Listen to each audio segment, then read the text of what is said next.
Distinguished guests, ladies and gentlemen, as IAF President, I would like to express my gratitude to all of you who are participating in this timely and important symposium.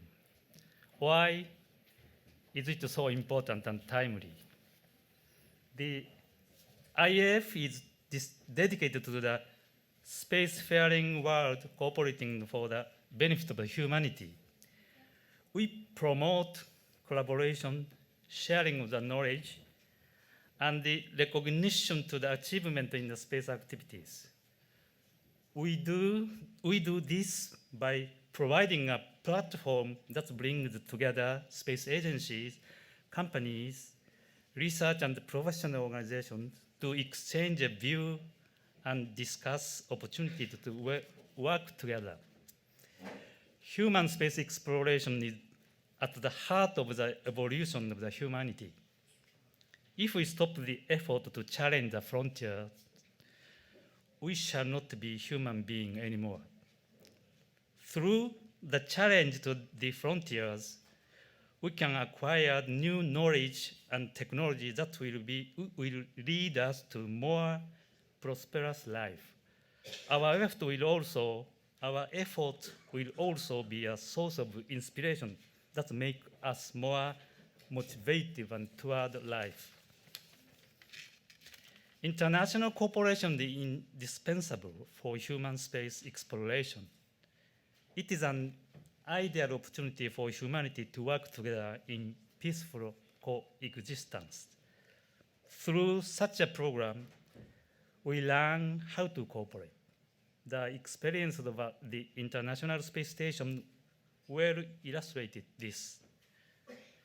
Through the expansion of such activities, we shall be able to foster collaboration between spacefaring countries and emerging countries. The ISS and the robotic mission we have launched to the Earth, Moon, Mars, and other bodies are the first steps. As we look beyond them, it is very clear that all spacefaring countries are under increasing financial pressure. Collaboration today is not an option, but a necessity. Therefore, I'm very proud that my volunteer colleagues in the IAF have organized this evening, bring together key actors to the global space community to discuss the opportunities and challenges we face. This event also marks the evolution of a Federation Global Networking Forum concept that was introduced last year during IAC 2012 in Naples. We plan to use events like this GNF to share ideas, promote discussion, and nurture collaboration. We envision these GNF's development into the global, comprehensive, appealing forum by sharing the knowledge, reflecting the true networking spirit of the IAF. Last not least, I'd like to thank my IAF volunteer colleagues and our speakers for their outstanding effort to make this remarkable event happen. And now, let me welcome our first speaker, Bill Gestinmeier of NASA. He had a very difficult situation, but he came. I'm very happy to see him to begin to this important event. Bill, thank you.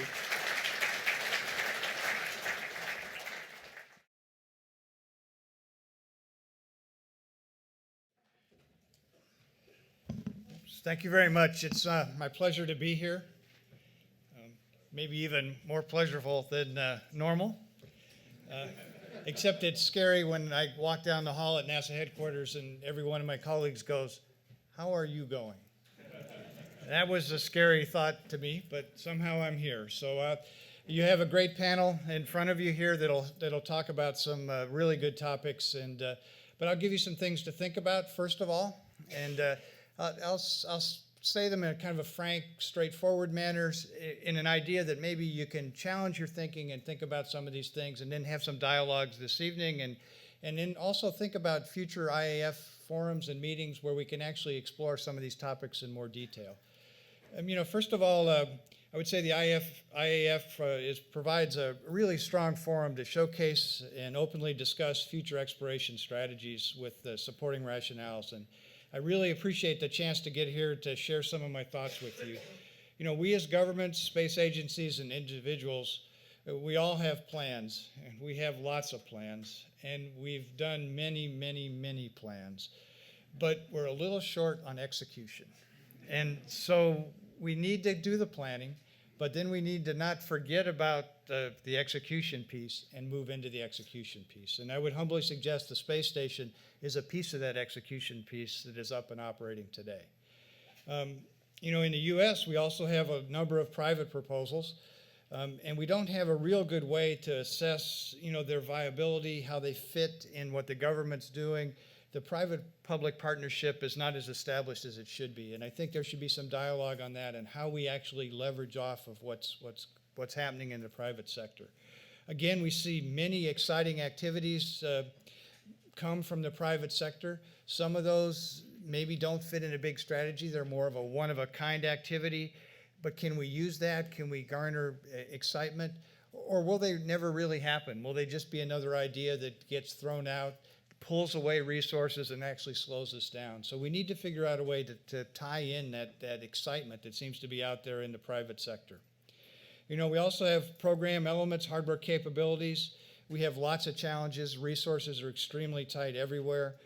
So we've really got to find solutions. We have to do cooperation. As the president said, we need to really look for ways. It's not an option. We need to work in cooperation and work together to make things happen. We have industries that want new high-profit development activities. We'll see if they'll actually say that up here or not.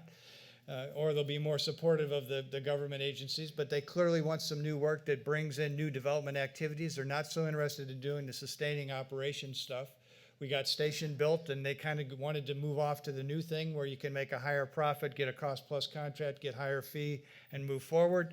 You can ask them those kind of questions if they were really motivated by that later when they come up here and talk to you. So this idea is to get you primed here so you can talk to them. Also, there's a global plan. What's our global plan for developing and exploring space?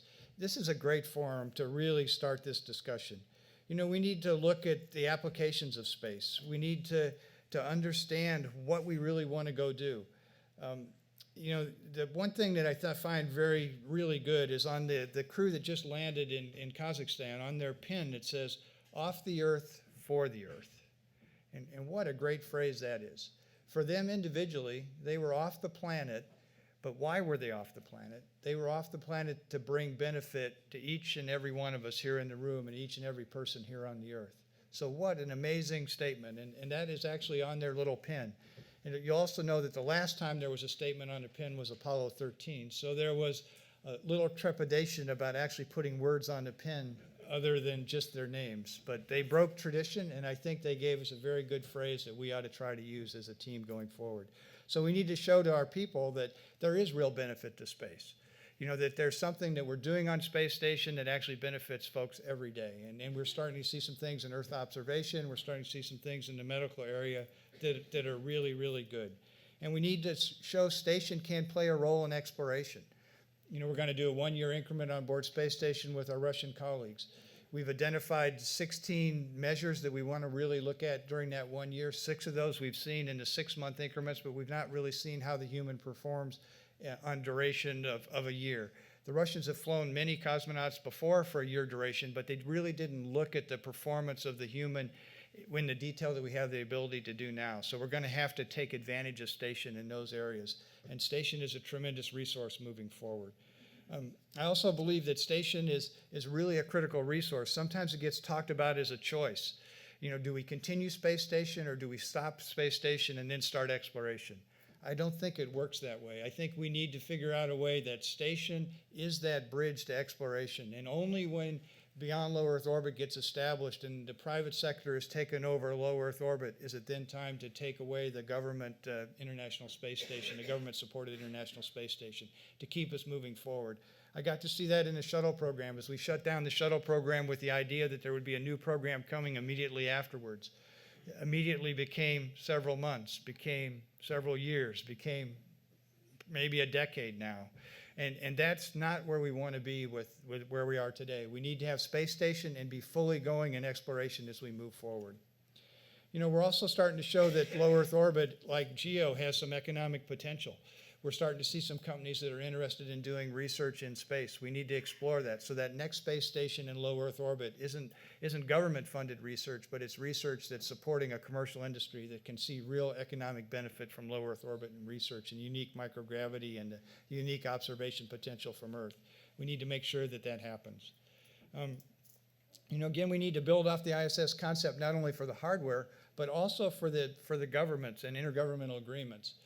There was some talk at one time about setting exploration up with treaty-level kind of agreements, and I think that would be a lot of work to put those together, whereas the intergovernmental agreements we have with Station and the MOUs are a very effective form that have allowed us to adapt over the many years it took to build Station and still continue to operate, so we can use Station in that way. Again, I think the IAF is a forum that can really help frame all these discussions, that can facilitate these concepts. And I encourage each one of you in the audience to have discussions and to talk to each other and then get outside this room and talk to other folks other than the space professionals. I think we spend a lot of time talking to ourselves, but we need to talk to our neighbors that are not in space. We need to talk to the automobile manufacturers. We need to talk to pharmaceuticals. We need to show other folks in industry and engineering what really benefits can come from space and why we push so hard to do what we're doing. So we need to move beyond this group, but you need to get a unified message. We need to not be bickering about the fine points of do we go here, do we go there, do we do this, do we do that? How can we show the broader view of moving forward and bring that forward to people? So with that, I'll leave you with a couple takeaways, some things that I kind of said throughout this whole thing. ISS is the first step in exploration. You know, I'm a big believer in execution, and then ideas can follow. So we need to move forward. You know, sometimes today's ideas are as real as the programs that are actually up and operating. You know, that new program with the stack of view graphs that comes in, it looks really attractive. Then once you buy that new program or you start that new program, then you look and you get buyer's remorse and you start thinking, wow, did we really think this out right?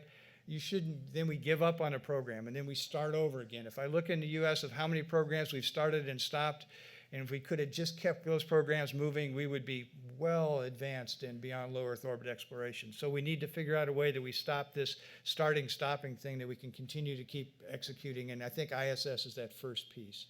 I also think we need to think of exploration as broader than just human, and we need to look at the role of robotic and human together. It's not human exploration or robotic exploration, it's those together. And the Curiosity rover carries a radiation sensor.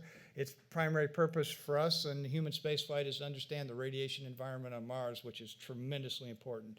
It also carried some instrumentation in the heat shield, which will allow us to understand what the atmosphere of Mars is like. So when we take a big spacecraft that has to be there to support humans on the surface of Mars, we know what that atmosphere is like. So we leveraged off of the robotic mission to actually put some instrumentation in for human activities. We need to have a vision and the details to support the vision, but we don't need to work all the details of the vision. Sometimes we get all enamored in the plans and the details, the rockets, all the numbers, all the details, but we don't have the the overarching reason of why we're really doing this. We need to think a little bit globally or broader about what we're doing. I also believe sustainability is more important than an optimum. So we don't need a perfect mission. We don't need a perfect activity, but what we need is something that's sustainable over the long haul. Can we build a spacecraft that will support multiple destinations or a system that can support multiple destinations? Then lastly, I think we need to listen to our stakeholders, and that's a broad group. That's industry, government, and the public. And we need to learn to talk in their terms, not in our terms. So with those, I think the future for exploration is bright.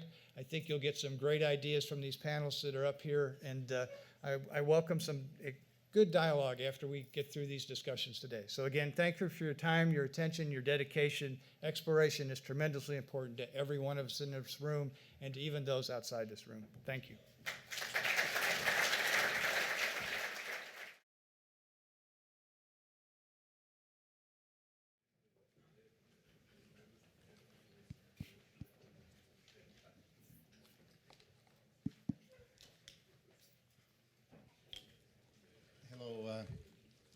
My name is Christian Sauerberger. I'm the chairman of the Space Exploration Committee of the IAF, and I have the privilege of being the moderator of the panels this evening.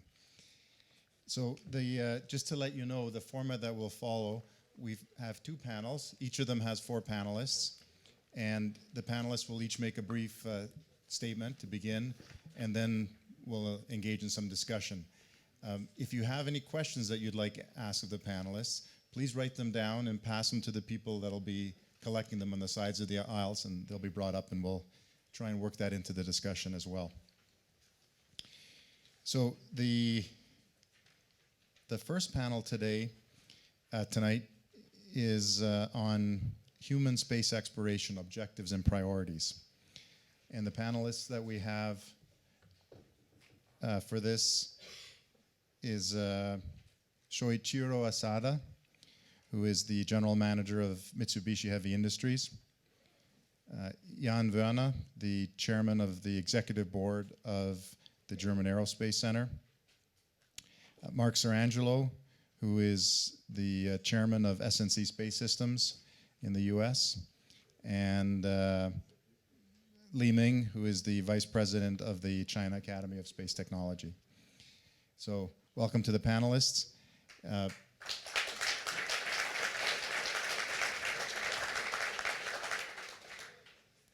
Thank you.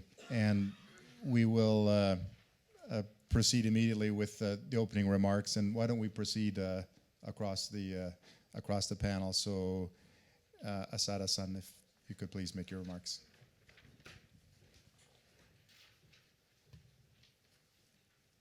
Good afternoon, ladies and gentlemen. I'm from Asada. I'm from Mitsubishi Heavy Industries.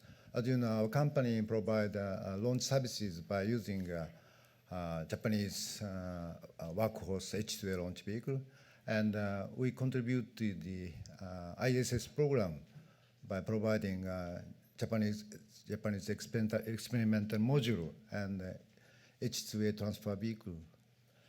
And space exploration beyond the ISS, International Space Station, is an indispensable step for mankind on this planet to expand our territory.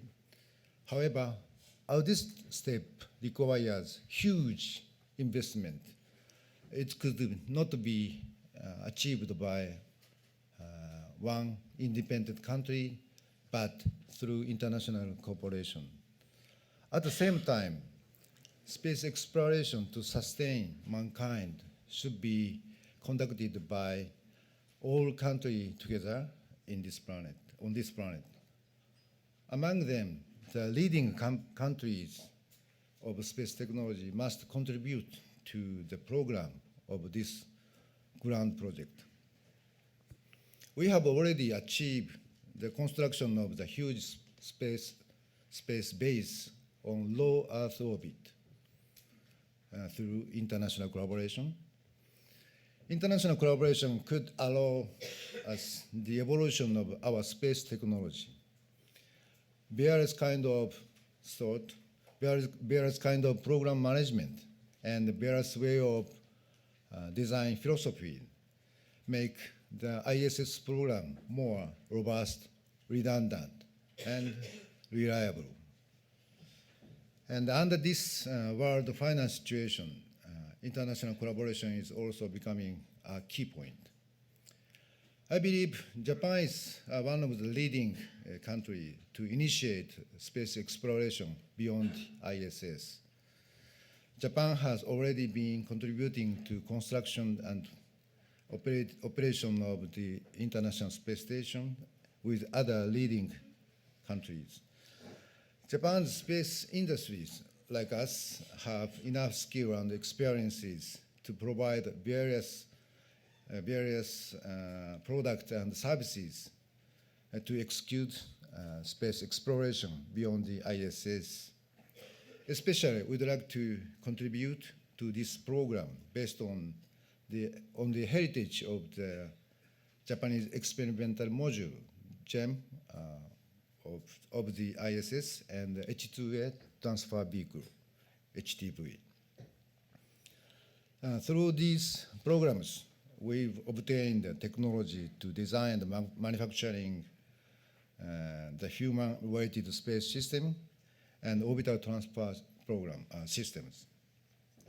Furthermore, Japan has many experience on unmanned space explorations, such as Serene to the moon and Hayabusa to a small asteroid, Itokawa, and so on.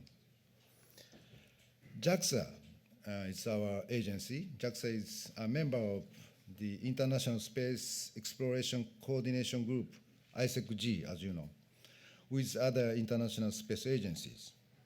In this group, agencies are discussing the next human space exploration as post-ISS program. At the same time, the world-leading space company have been studying to propose our mission idea on space exploration after the ISS to our agencies. Mitsubishi Heavy Industry is from Japan, is a member of this industry team from 2009 with Lockheed Martin from United States, America, EADS Astrium from Europe, Energia from Russia. From 2012, Boeing and Thales and MDA also participated in this industrial team. Our team published a space exploration concept as International Cooperation Mission 2016, in which we proposed establishing International Lunar Farside Outpost at the Earth-Moon Lagrangian Point 2. Meanwhile, in Japan, the Office of National Space Policy was established in last July, and they will assist strategic headquarters for space policy. This headquarters consists of Prime Minister and every ministers in Japan. This new office established and revised Japan's space basic plan for next 5 years in this January, 2 months ago. Under the basic policy of Japan's activities, expansion of use of space and ensuring autonomy in access to space, priority is given to secure capability concerning positioning, navigation, timing, and second, remote sensing, and communication and broadcasting, and space transportation system. Then, human space exploration is not a top priority for next 5 years under Japan's basic plan for 5 years, for next 5 years.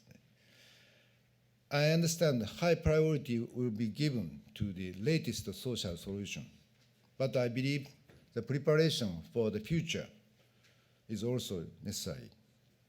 I expect the space policy with right balance, which rolls both wheels, social infrastructure establishment and technological innovations. And also, I'd like to show the future vision to the young people on this planet, and we need to give motivation to them to join our society. Thank you very much.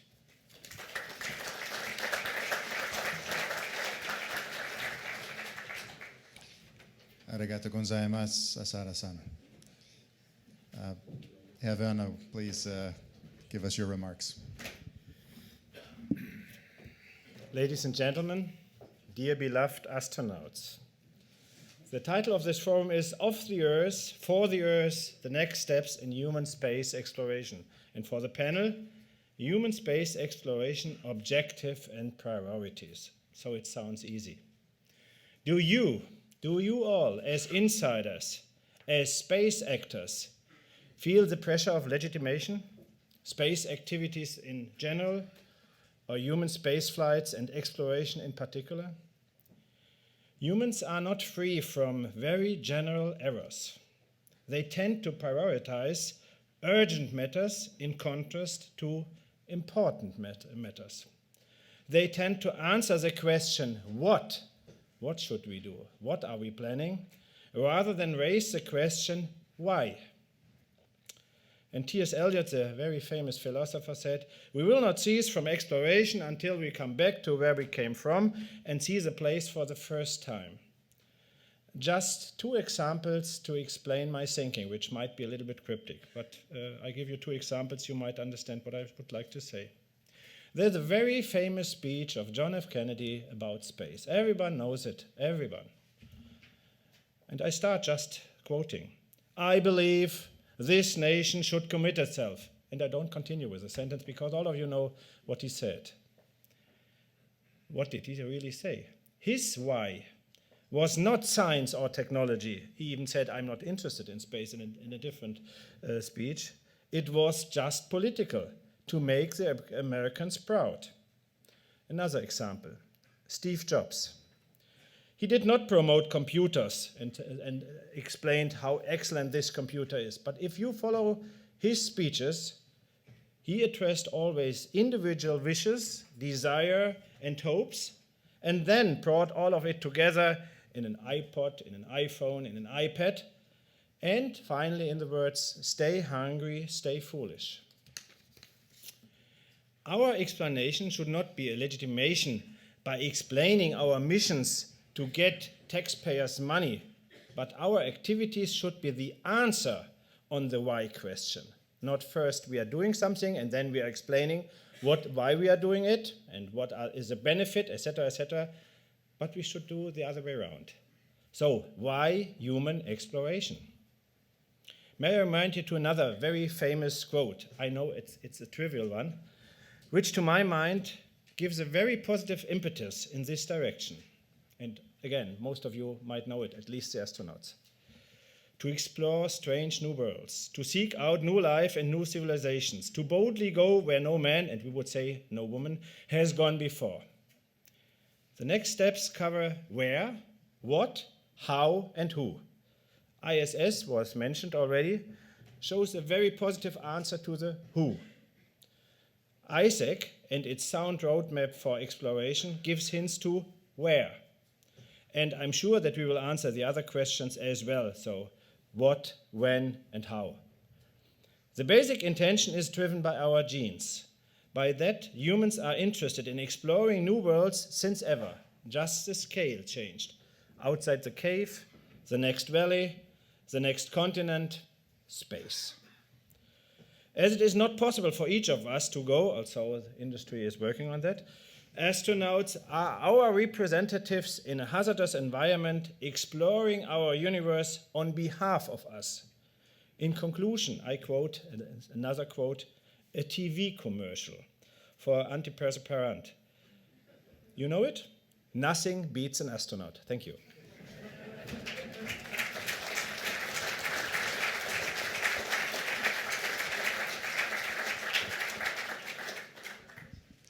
Danke, Herr Werner. Mark, please give us your thoughts.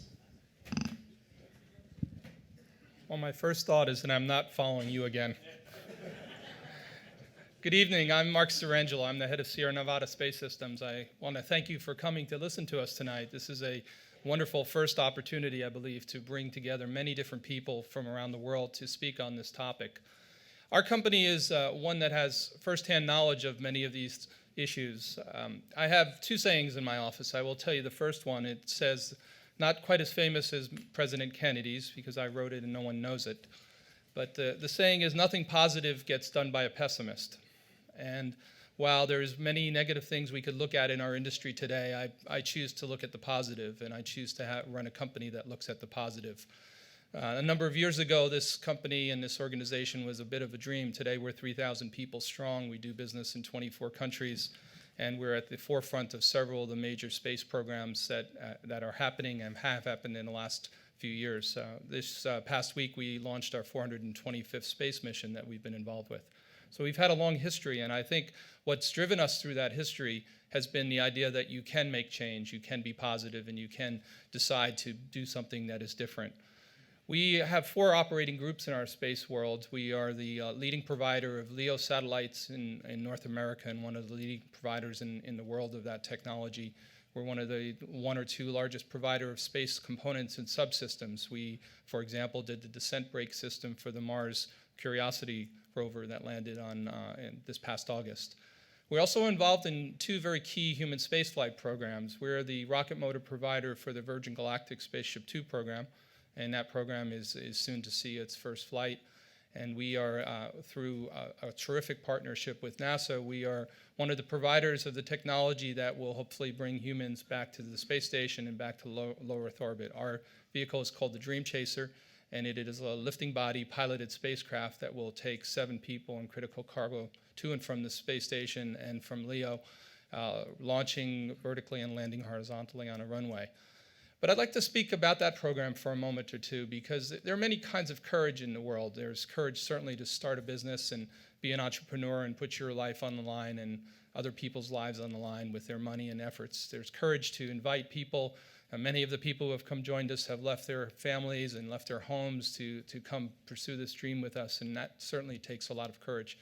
But it also takes courage, I think, in many ways that we don't always often recognize. The program we're involved in the United States, called the Commercial Crew Program, did not start just because someone decided there ought to be a program in this area. I think it started from a number of very smart, very dedicated people within government, and we oftentimes don't take the time to congratulate our government when we can.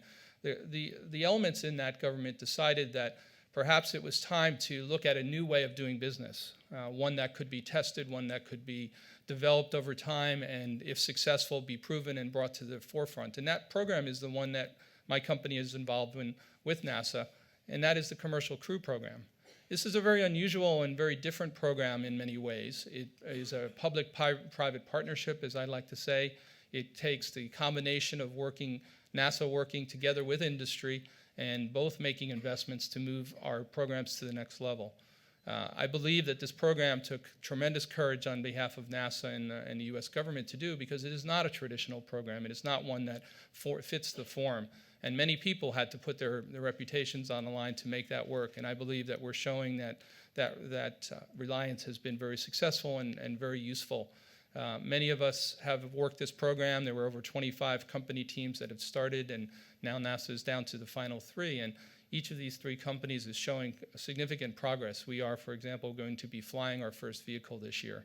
And after that vehicle was on paper, as Bill indicated a number of years ago, paper then turns into drawings, and those drawings then turn into hardware, and that hardware gets assembled, and that assembled hardware begins to fly. And that's where we're at the beginning of flight. And it is not an easy thing. It's one that takes a lot of time, a lot of effort, and a lot of patience, but mostly it takes a lot of positive outlook on what we can do. And I believe that we're just at the forefront of that through the programs we're working with Virgin Galactic.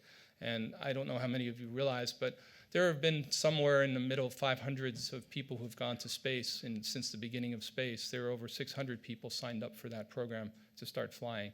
And I believe with that program and the work that we're doing on Commercial Crew and the terrific work that's being done in other parts of the world, we're at the beginnings of a new generation of human spaceflight.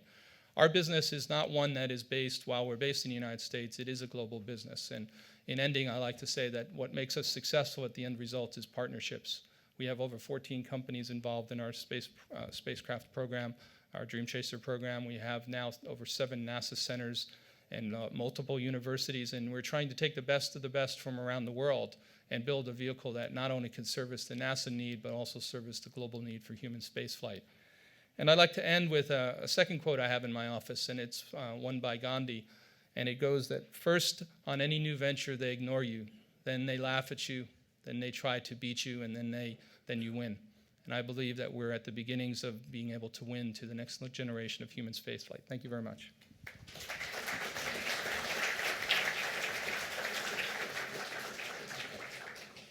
Thank you, Mark Sarangelo. Next, Li Ming, would you like to share us some thoughts?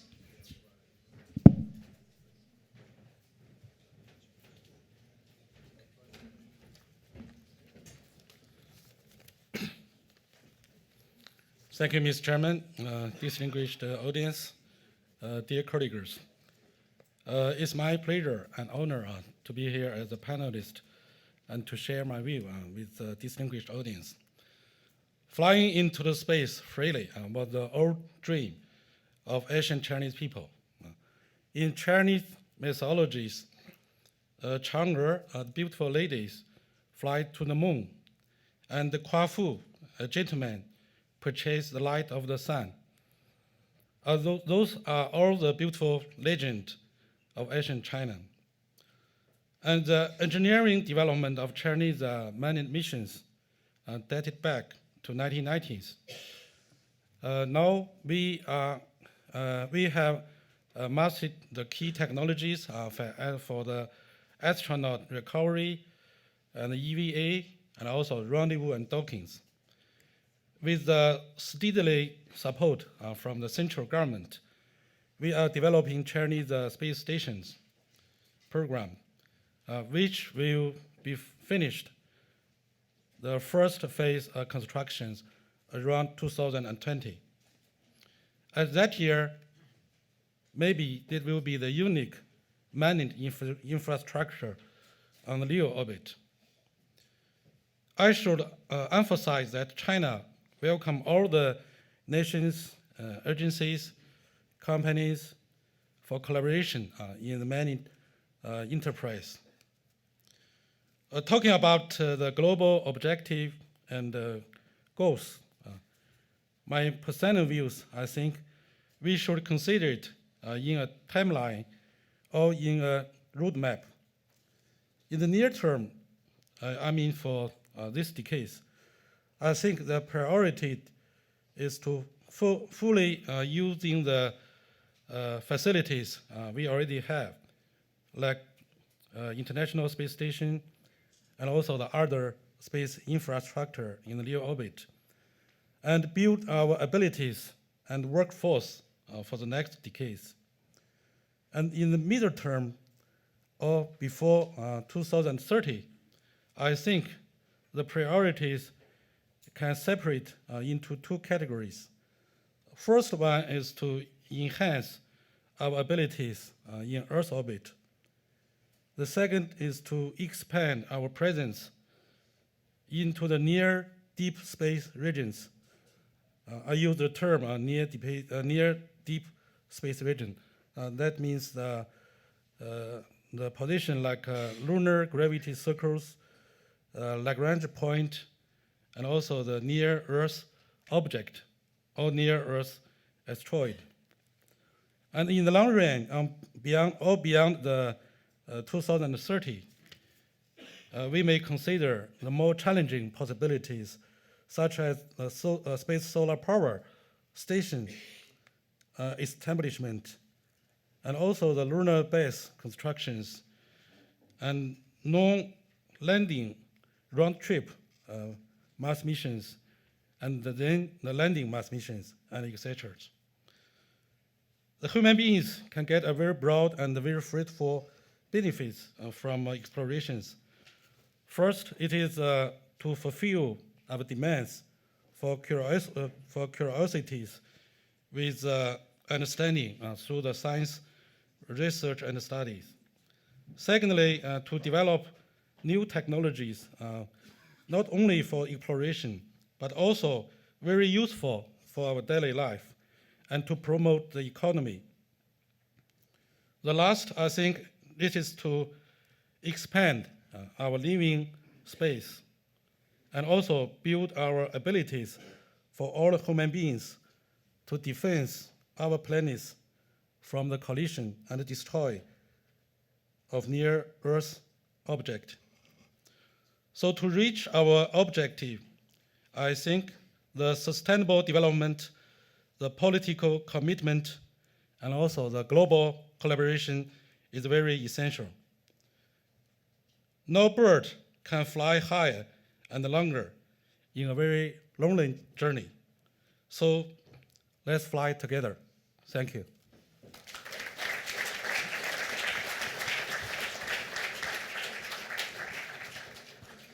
Xie Li Ming. So let me just remind the audience that if you have questions for the panelists, please write them down and pass it to the aisles to the IAF staff that'll collect it and bring them up. As we wait for a few questions, let me perhaps kick off the discussion a bit. We had heard from Mr. Gerstenmaier about the importance of industry's role in exploration, and Mark Sarangelo mentioned also what Sierra Nevada Corporation is doing in terms of private-public partnership. So my question is for Mr. Werner, as a representative of a European space agency, do you think that the role of public-private partnerships is a model that has global applicability, or is this something unique to the U.S.?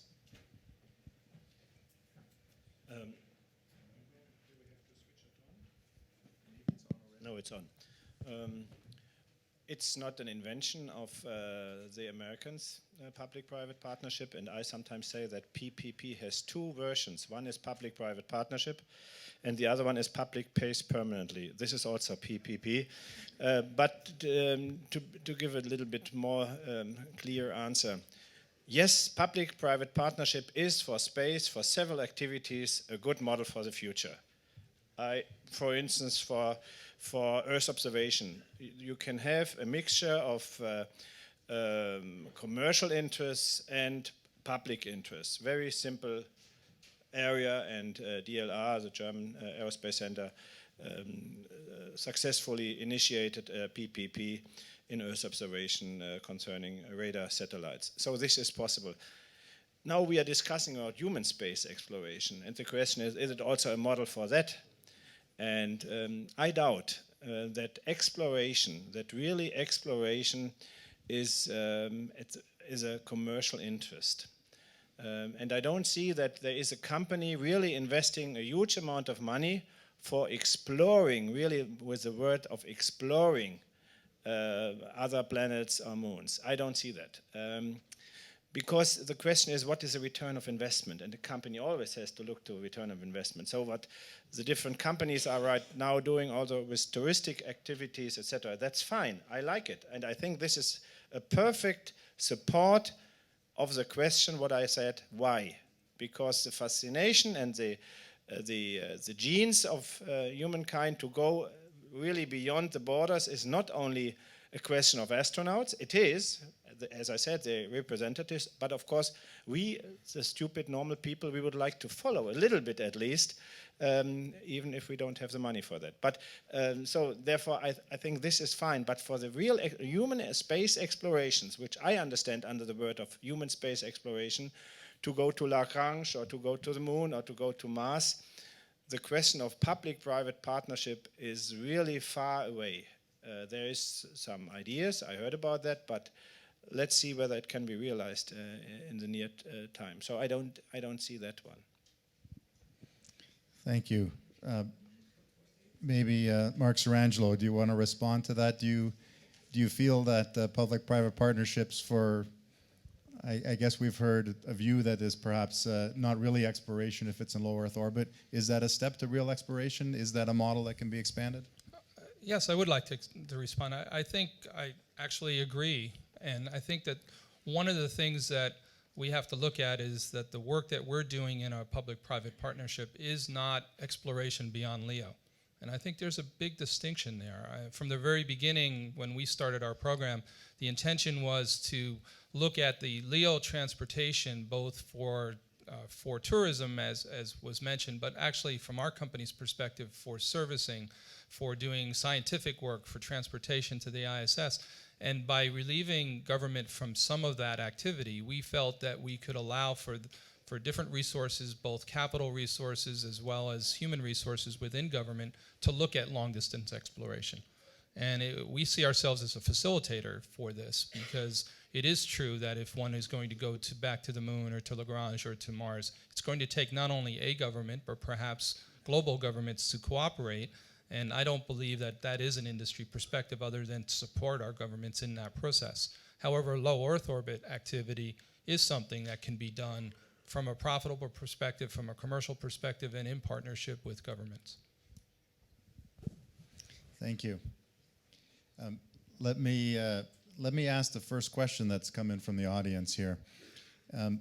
This is a question for Li Ming. And I guess as background to this, we're all aware of the activities that China is currently doing for lunar exploration, with a number of missions already gone and in the years to come. So the question is, do you envision any value for China in cooperating with the United States in humans' desire to return to the moon? If yes, what cooperation? If no, why not? Bit of a loaded question. I think it's a very good question, but also a very tough question. I'm not a speaker for Chinese government, but I can give some answers based on my personal knowledge as engineers. I think both Americans and also China are a very great country. And also, in this decade, I think China and USA maybe also have the views, to have a big engineering project, such as the back to the moon. For China, it's not back; we just come. And for these issues, some of my colleagues has already do some research. We call the R&D works. Since China has already launched our plan for the lunar robotic missions, we call the Chang'e 1, Chang'e 2, and the follow-on missions.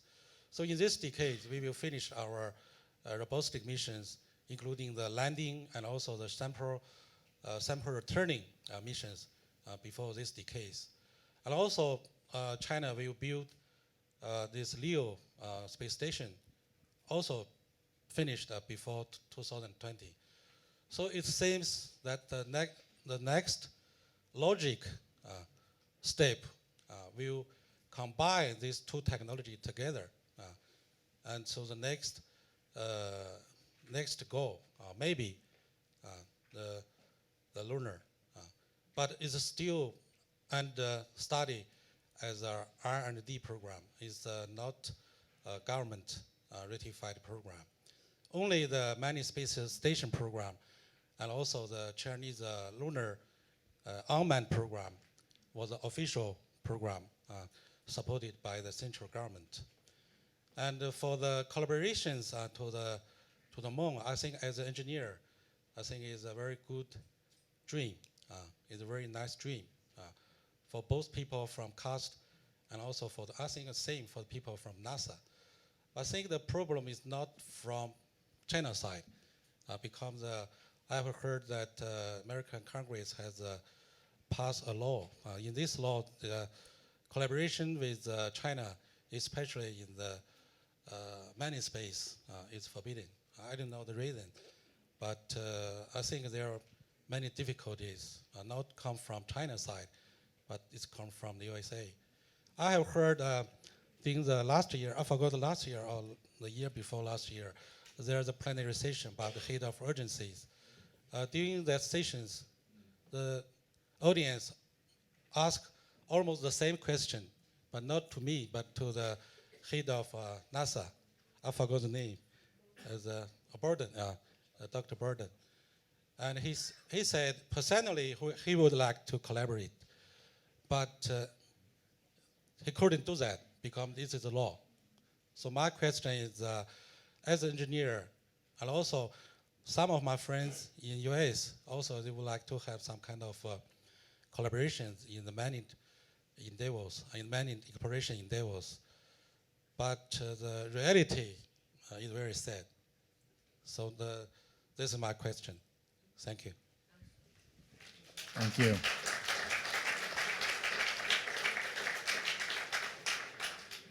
I think that your response as an engineer, one could even broaden it as a human. It would be nice to see international cooperation and collaboration in space exploration.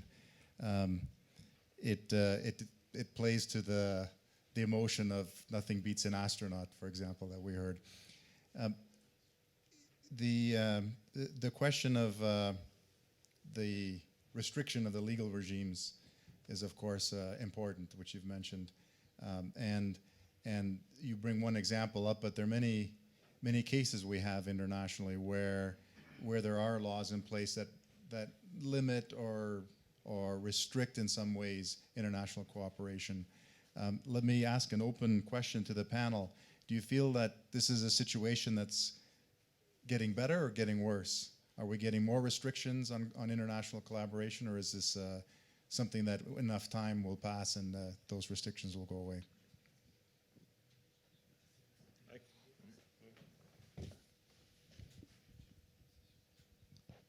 Yes, okay.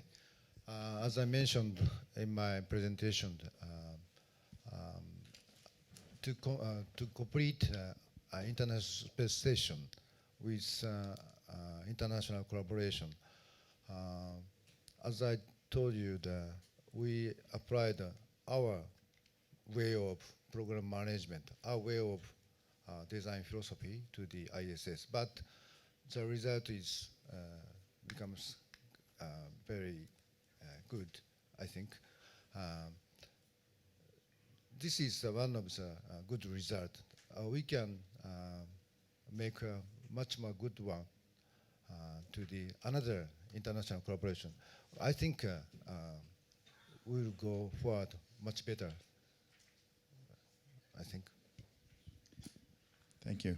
So it's really a difficult question. It sounds so easy, and most of us would immediately agree, let's cooperate beyond any earthly border. That's the easy answer to the question. That's really the easy answer. But there is also a complicated answer. Of course, we have some tradition, or the Americans have some tradition, 1975, together with the Russians, Soyuz and Apollo. As I learned, at least, I was not there at that time in the capsule, without visa, without passport, they could join and have rendezvous and docking, which was excellent. And it was in the time of Cold War. And by the way, the Cold War was also a driver for space. I mean, we have to accept that it was a driver. Now the Cold War is over, more or less. There's still something. So the question is, what is a new driver? Therefore, again, my question of why. But of course, I'm personally committed to international cooperation. But that doesn't mean that we do everything and anything together. That means one has to really select a little bit. We are in a political environment, and we have to consider the political environment. We cannot just say, okay, we don't care about whatever happens. So who of you would be ready tomorrow to invite the North Korean to the International Space Station? I mean, there are some boundaries for our understanding. And therefore, I think we should really debate this, discuss this with the politicians. We as engineers, for us, it's simple. But simple is not always the truth. So I see really that as also the head of a public institution, and I'm the head of the German delegation to ESA, I'm responsible for the German space program. I have to consider both the engineering as well as the political aspects, and this makes it difficult. We cooperated with China last year, 2 years ago, in Shenzhou 7, I think it was 7 or 8? 7, 8? Okay, it was perfect.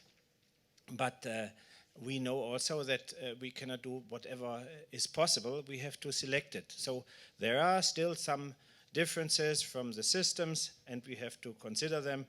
And this makes the day-to-day decision rather difficult, not easy. So I would not say yes or no to give you this answer.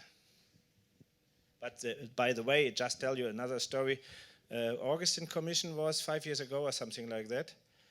I was asked by the Augustine Commission about the future of ISS, and I said, yes, we should also consider the India and China. And it was a telephone interview. They had, what did you say? India and what? So I repeated it. But again, I understand that there are also some political restraints which we have to consider. Thank you for that. You mentioned the International Space Station, and we've heard it a few times already this evening, including in the opening remarks by Mr. Gerstenmaier. So what are your thoughts as a panel on the International Space Station as a required integral part, or let me rephrase, on space stations, because I know China has its own space station activities. The role of space stations as a key element, a required element for human exploration to Moon and Mars and beyond. Is it required, or is it something that's holding us back from moving faster in that direction? If I can answer. So, for us, the International Space Station is an orbiting lab. It's an orbiting lab where we can make experiments which we should use for scientific purposes, whatever there's possible, including Earth observation and other activities. So for us, the International Space Station is first of all a flying lab with some problems concerning the quality of micro-G, but this is minor problem as the micro-G is, it's a micro problem, not a minor problem. But anyhow, the ISS is for us a lab, first of all. I'm just a civil engineer. I don't know whether the technology development of ISS is really helpful for exploration beyond low Earth orbit. I don't see that directly. So I would say it's fine. We know how to stay for, or not how the astronauts can, I look always to the astronauts, how they can stay for a longer period in the ISS. So we have some experience for 6 months and even longer. That's fine. But from a technological point of view, I think the challenges for a flight outside low Earth orbit are so different. If you go to Mars, if you go to Lagrange, wherever you go for a longer time, that we have to really create new innovative systems, and I don't see that at that point the ISS is really the stepping stone. But this is a personal opinion. It's not in contrast to what Bill said, but I personally see it. It's good to have it. We should use it, and this is my demand. We paid for it together, some billions of dollars. Now it's time to use it and not say, okay, now we are doing the next technology development. That would be, for the taxpayer, a totally wrong decision, because why did we install the ISS? Was it in order just to have a technology? No, we said we want to make developments in the lowest orbit, to make developments in medicine, in material science, in biology, you name it.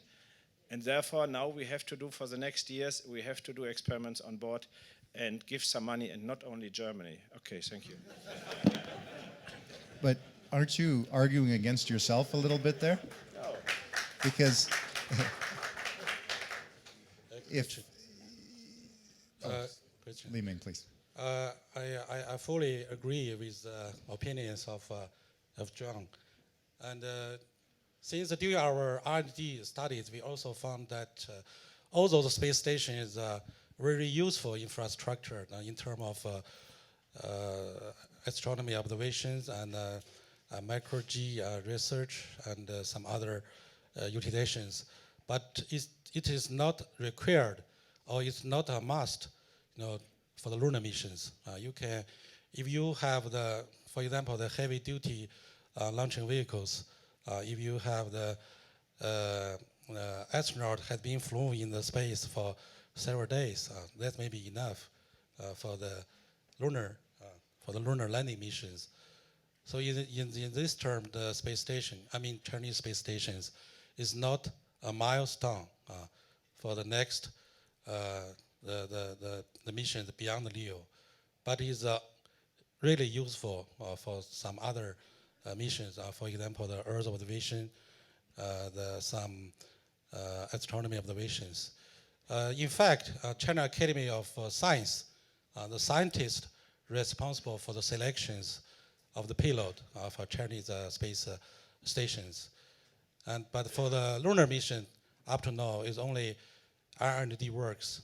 And normally the first mission will focus on the engineering development, since we really didn't found a very fruitful scientific research program right now for the lunar missions.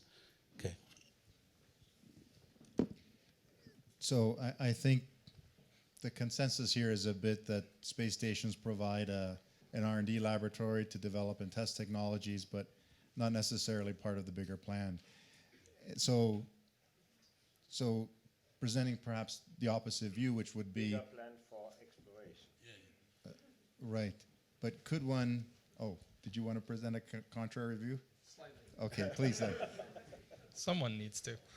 I don't disagree with what my colleague said. I do think that there is certainly a lot of research that can be done. But I would caution, as a builder and as a company that is engaged with trying to help facilitate what the next steps are, we don't know what the next steps are. And I think one of the aspects of our development is that the space station and its use, it could be something that will be very integral to the next development of hardware. For example, we may need to build some of that hardware in space, and we may need a platform from which to build it. Certainly the lessons learned on how to build the space station may be assisting. And I think I would caution right now to say that until that architecture is defined, until we actually know where we're going and how we're going to get there, that I would hasten to minimize the impact the station could have on that future architecture, because it very well be an integral part of making that happen. Also, low Earth space station on the low Earth orbit will be a supply station, a fuel supply or parts supply. Anyway, we don't know where are we going to moon or such asteroid, but we need some supply station near Earth orbit. Thank you. That ties a little bit into this question here, which I think will have to be the last one for this panel, just for time constraints. But I encourage everyone to come to the cocktail reception after and continue the discussion. So the last question for the panel. In the last 3 years, 3 different US companies have announced plans for resource extraction from the moon and asteroids. And what is the role international partners can play in this development? And do Europe, Japan, or China support the development and utilization of extraterrestrial resources? Question for, I guess, 3 of the 4 panelists. Yes, this question is raised year by year again, and as the Earth is so poor of resources, we have to get them from other planets.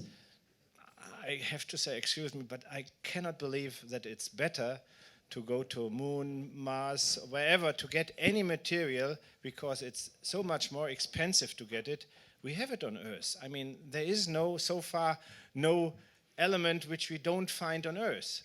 That's therefore, I think we should rather look to the Earth where we can use it before taking the risk and the expensive risk of going to any other planet or moon to get resources back. I mean, you were very lucky to get, what was it, 1 milligram from Hayabusa 1?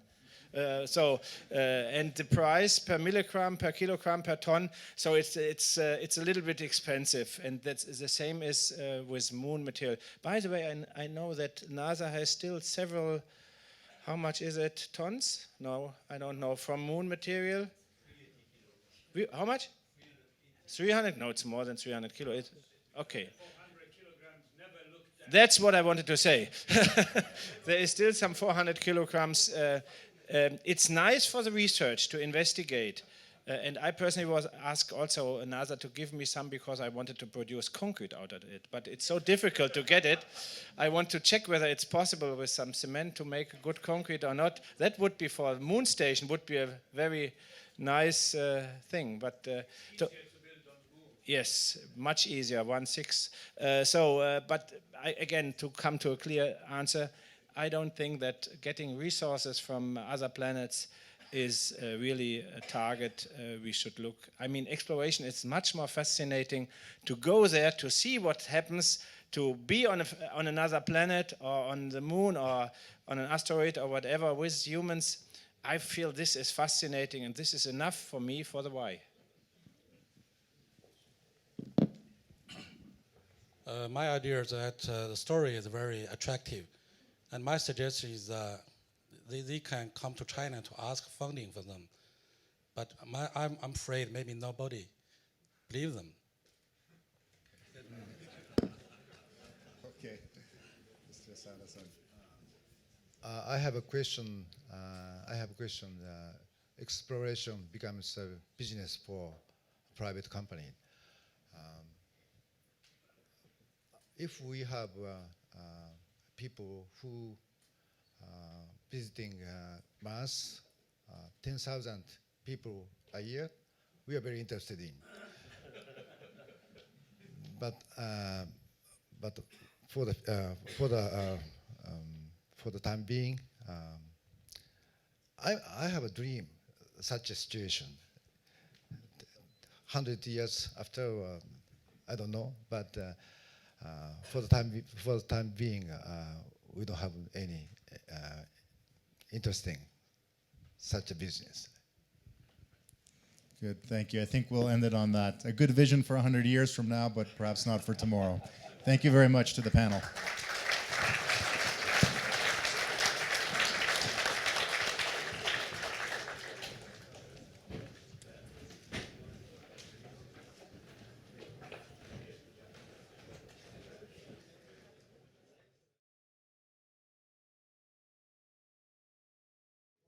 Okay, let us proceed to stay on time schedule here. So again, I encourage you as you hear the opening remarks, if you have some questions, write them down, pass them to the staff in the aisles, and we'll try and work them into the discussion here. So the second panel this evening is entitled Exploration, Research and Technology, Priorities and Benefits. And we have, again, moving across the stage, Junjin Lee, the former president of the Korean Aerospace Research Institute. We have Bart Reinian, the Bremen site director and head of orbital systems and space exploration from Astrium. And John Shannon, the space exploration ISS program manager for Boeing. And immediately to my right here, we have Alexei Krasnov, the head of manned spaceflight at the Russian Federation Space Agency.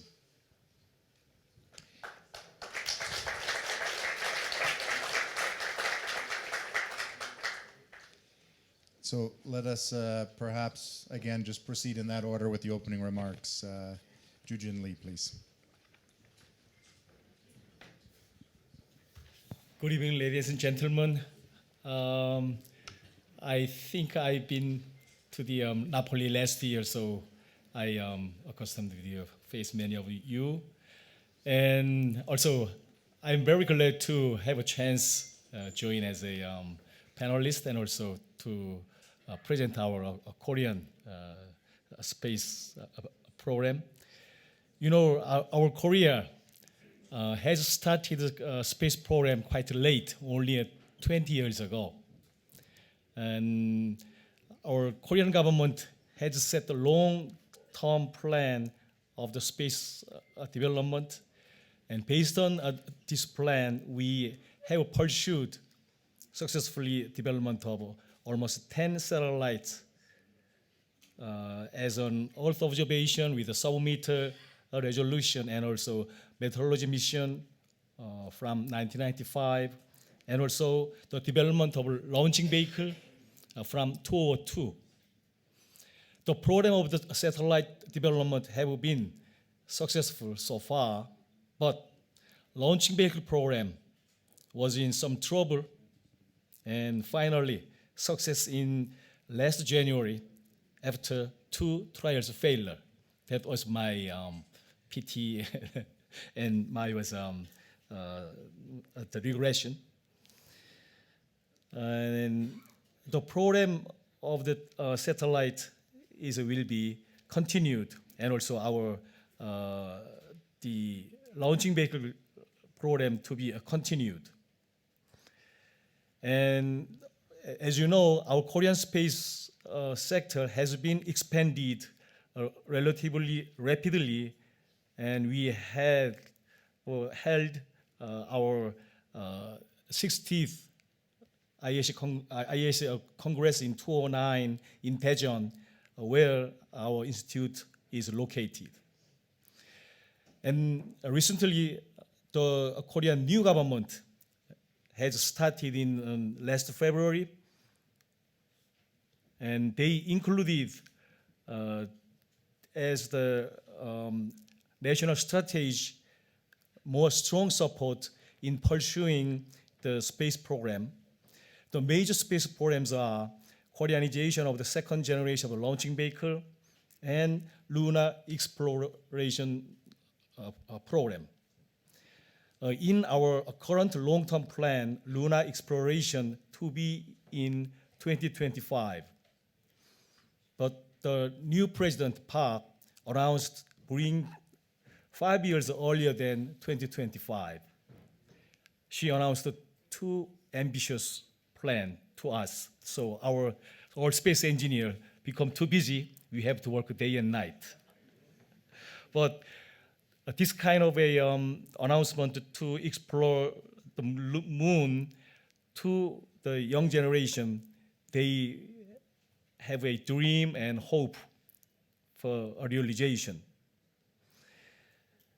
So now our Korean lunar program is on the analysis and the preparation, the detailed plan to shorten the development period.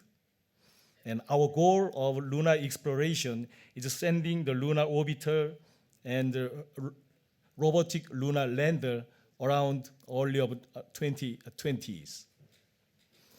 And we would enlarge the international collaboration even on our lunar exploration, such as co-development of the mission payload for the lunar orbiter and lander. And lunar exploration would be our planet's common objective as the first step of the human's future exploration of outer space.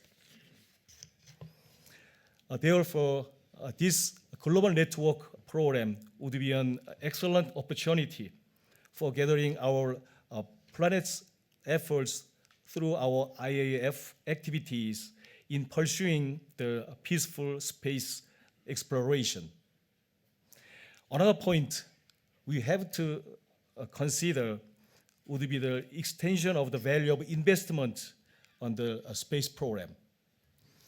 The objectives of our Korean new government is for the happiness of our peoples and the creation of job-oriented economy based on technology. This would be the common topic around the world in these days. With regards of this point, in addition to the basic objectives as a space science exploration, we should consider some contribution to the promote the industrial benefit. The technology involved with the lunar exploration should be very highly advanced and accurate. And it would be surely possible to promote the spin-off technology as a leading the industrial technology. Other contribution is to promote the social benefit, such as creation of the job, especially for the highly educated young generation. So our Korea will pursue robotic lunar exploration as a national program with the international collaboration. Our world should pursue our space exploration continuously with considering the contribution to the industry and also social benefits, as well as our scientific exploration. And our global network program and collaboration should be incorporated further through our IAF activities. Thank you.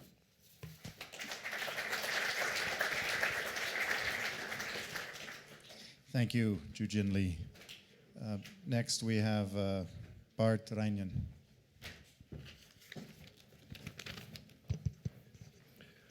Yes, good evening, ladies and gentlemen. For me, it's a particular honor to be here tonight. I'm in my new position since the 1st of February, and I think participating tonight is part of my honeymoon package. I've learned already one thing tonight, and that is from the previous panel, that the next time when you stand up here, you need a lot of quotes, which I don't have. But at least I can refer to one TV commercial, which was from the Heineken beer brewery. And you might have seen that one. If there is life on Mars, the Dutch will find it. And maybe that's the reason why I was hired by my superiors, but I don't know.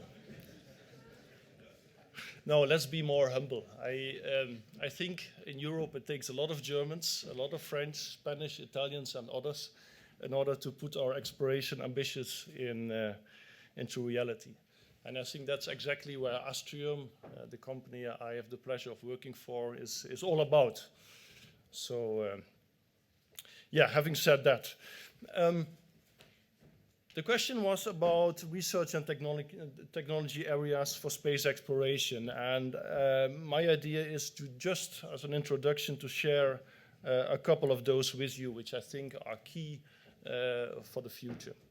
Maybe to start with something which is rather close to what I've been doing in the past years, which was all around solar arrays and these kind of things, is advanced propulsion. I think on our space exploration roadmap, we need new advanced propulsion systems. And electrical propulsion is certainly one of the areas, and I'm quite sure that my colleague of Boeing can tell more about that because they are one of the front runners in that area, but also in Europe. Many are following in the commercial telecom already, and I think exploration can take the benefit of that. But also throttleable engines is key in the area of propulsion for the future. Then more generally, energy. Energy is, of course, if we want to go beyond LEO, is key in terms of management, in terms of our resources. So how do we fuel future missions? And this is one of the areas where also my team and Friedrichshafen is working on is regenerative fuel cells. This can be really a technology which helps us far beyond LEO for energy. Then, and I think this was already mentioned by Bill in his introduction, we have to take the synergy more than we do up to now between human spaceflight on one side and robotics on the other side. And I think both in the agencies and also in industry, I think there is more synergy to be realized between the two fields. And what I'm thinking of is, for instance, teleoperations or on-orbit assembly, which can be used for exploration purposes. Then, of course, an area when we want to go beyond LEO and we want to have new habitats beyond LEO, we will need autonomous rendezvous and capture. And this is something which certainly Europe has demonstrated with ATV already in the past years, and we look forward to the next launch of ATV in June.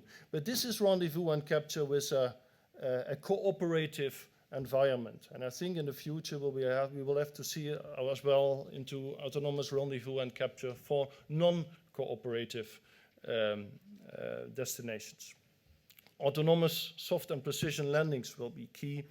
And last but not least, an area which I want to touch on is life support and habitation.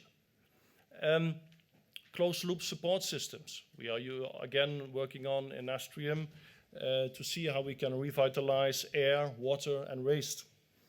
Inflatable modules, which is not necessarily an area where Astrium is working for, but as I'm the only European representative tonight from the industrial side, I think there are other companies like Thales, Almedia, and others who have a contribution to make in this area. And last but not least, but this is certainly not a new area, but a very challenging one, is the issue of radiation. Radiation for the crews in exploration will absolutely be a key topic. So these are all areas in which we will have to invest. But let me make a second message. I think apart from investing into these new technologies, into new areas, I think we have to harvest as well on the technological building blocks we have been using and investing into the past. And just to give you one example where I think this is already really happening is the transfer of our ATV capability in Europe now in cooperation with the United States for the multi-purpose crew vehicle. So it's not only new technology, but it's only, let's say, a heritage of existing technology, but into new missions, like is the case for MPCV. From the ATV heritage was meant for cargo and into ISS to LEO. Now we are looking for something man-rated going beyond LEO. So same technology maybe, but for a different purpose, which is a real challenge. And I think with these words, I want to conclude my introduction. Thank you.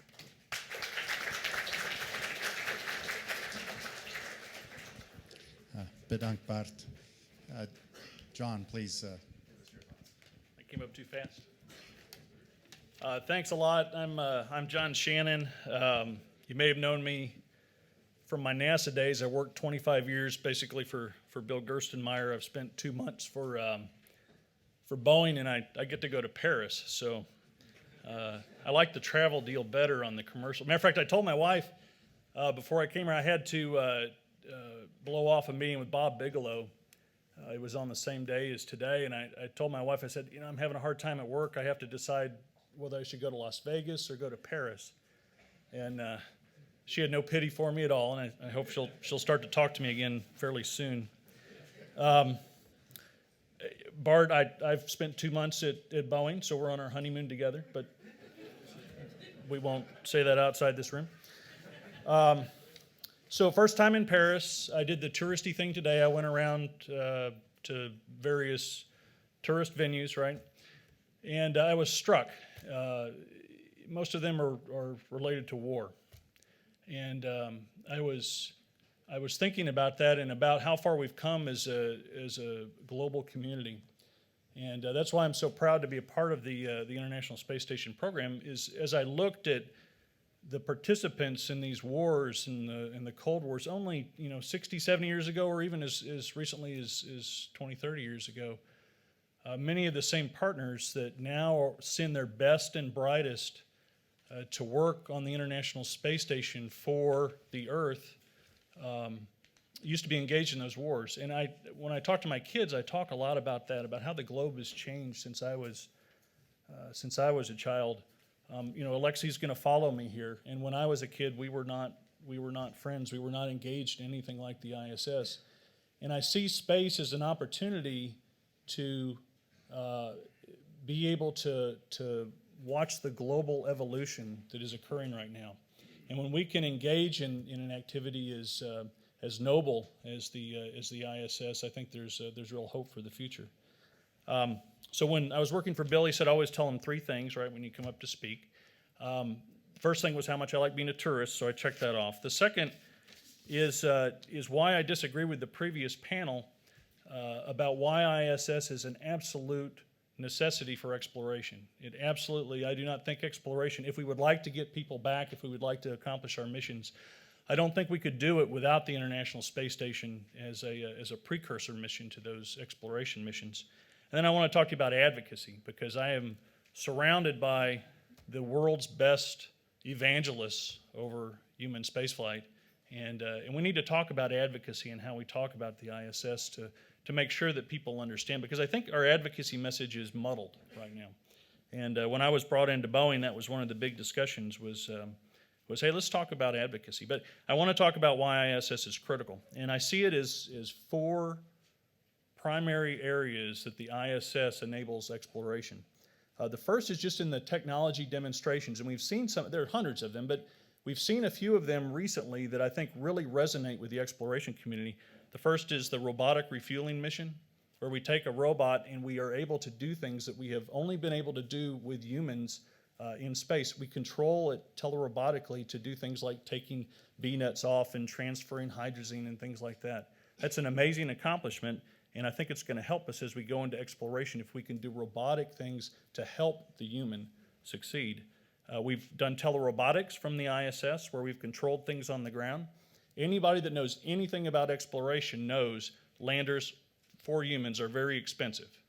It was an $8 to $10 billion program in Constellation. I think the LEM was the most expensive part of Apollo. Landers are expensive, and no country right now has the money to spend on a human lander, right? We're building all the other capabilities, but not that.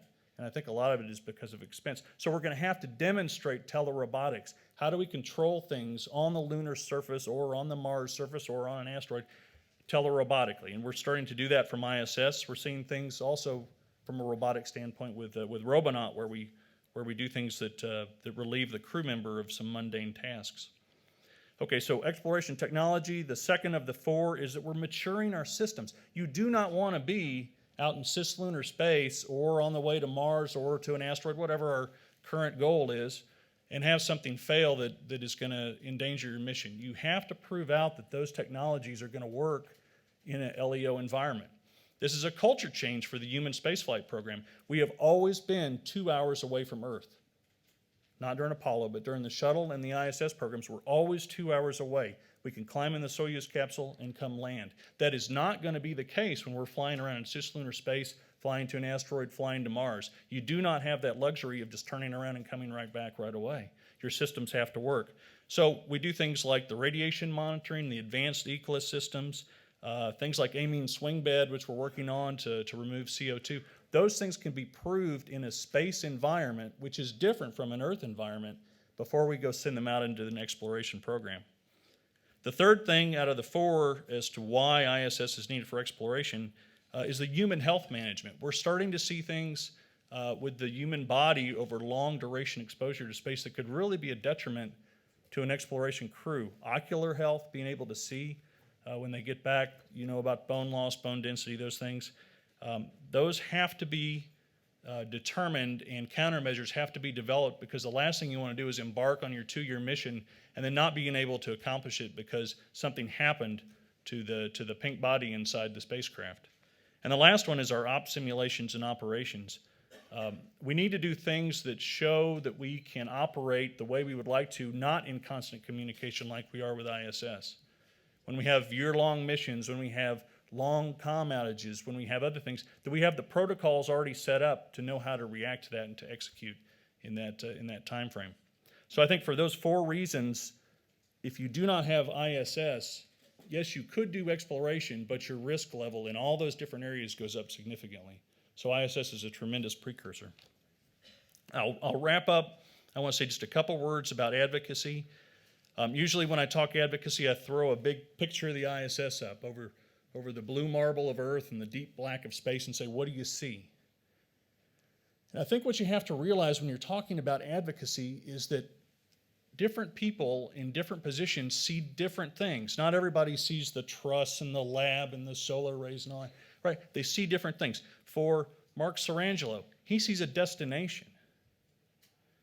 If you're a researcher or an Earth observation person, you're seeing a national laboratory. If you're into exploration, you see the test bed like I just talked about. If you're one of our international partners, you see that partnership where we have those intergovernmental agreements that tie us together. If you're a congressional staffer, you see jobs. If you're an educator or a teacher, you see STEM and an opportunity to bring STEM to their students. All of those different, and I'd be naive not to say if you're someone who's not involved in the ISS, you see a budget wedge that could be used for your own pet program, right? So what you have to realize is if you have an advocacy statement that talks about commercial crew, you're missing the researchers, you're missing the STEM, you're missing the international partners. If you talk about just the research that you're doing, if we're doing something to help a salmonella virus, well, the exploration people probably don't care about that, or the commercial crew people probably don't care about it. This group, as you go out and you advocate for the International Space Station, as you talk about why it's important, make sure that you understand the group that you're talking to and what their motivation is. The ISS does a tremendous number of things for a tremendous spectrum of communities. And if we just address one, then we're missing the big picture, the big integrated story of why ISS is important. And I would urge you, and I'll talk to you afterwards if you'd like to about any of those different areas, I would urge you to tailor your message to the group that you're talking to as we go forward. Thank you very much.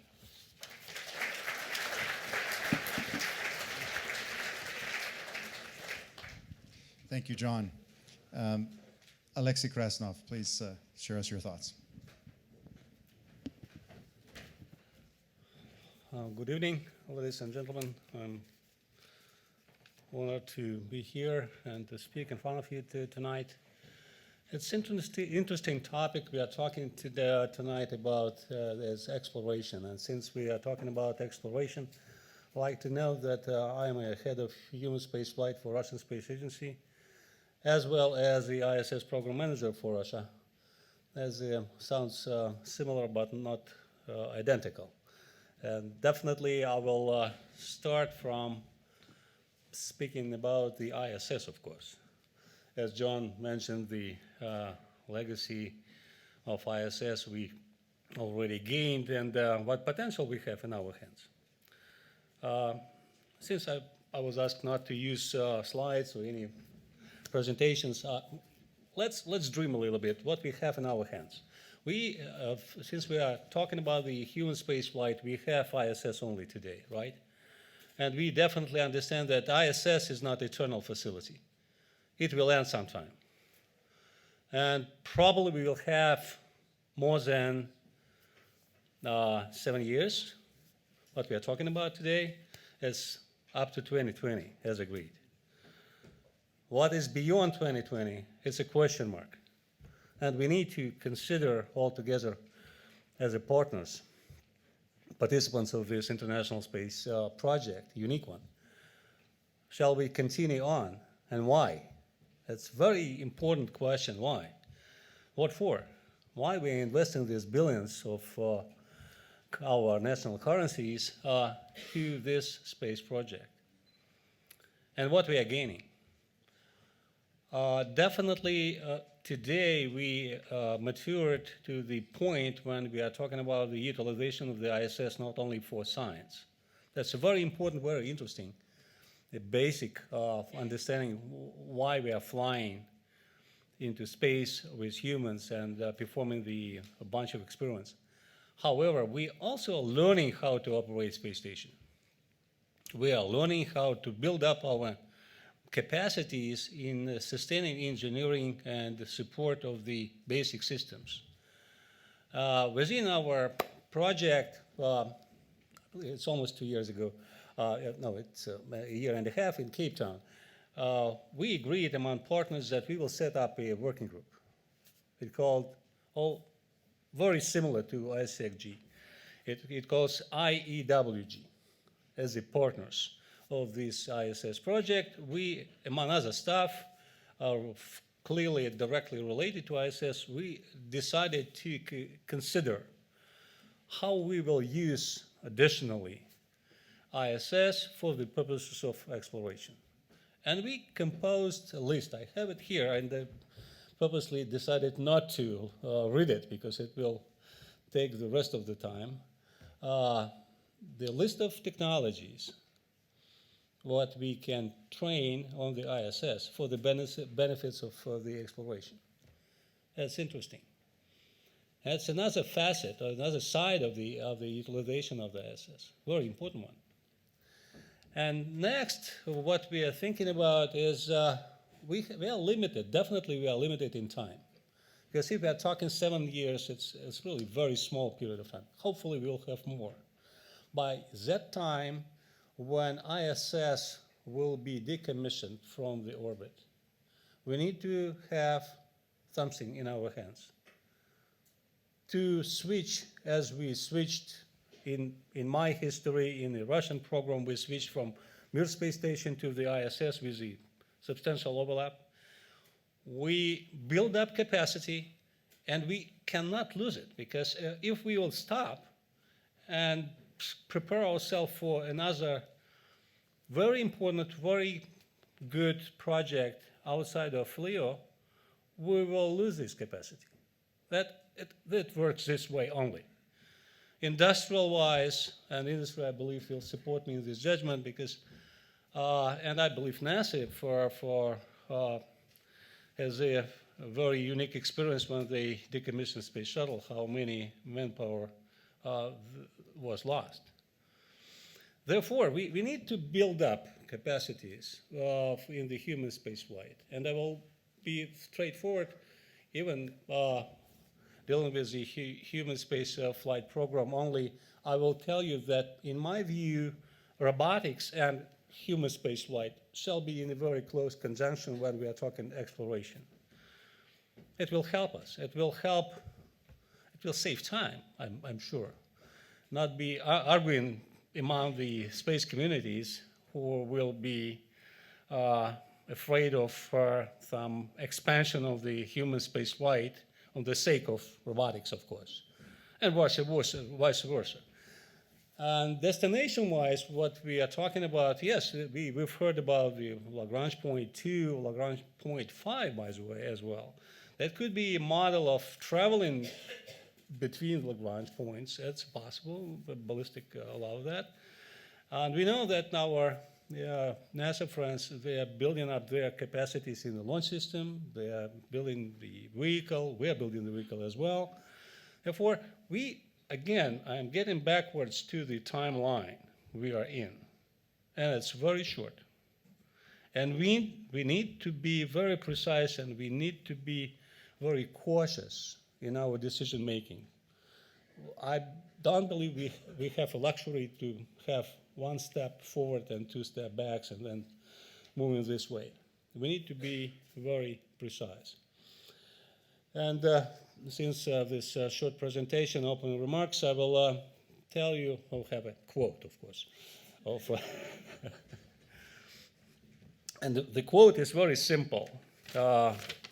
Those who do not want to succeed, they are looking for excuses. And those who want to succeed, they are looking for means and ways. Thank you.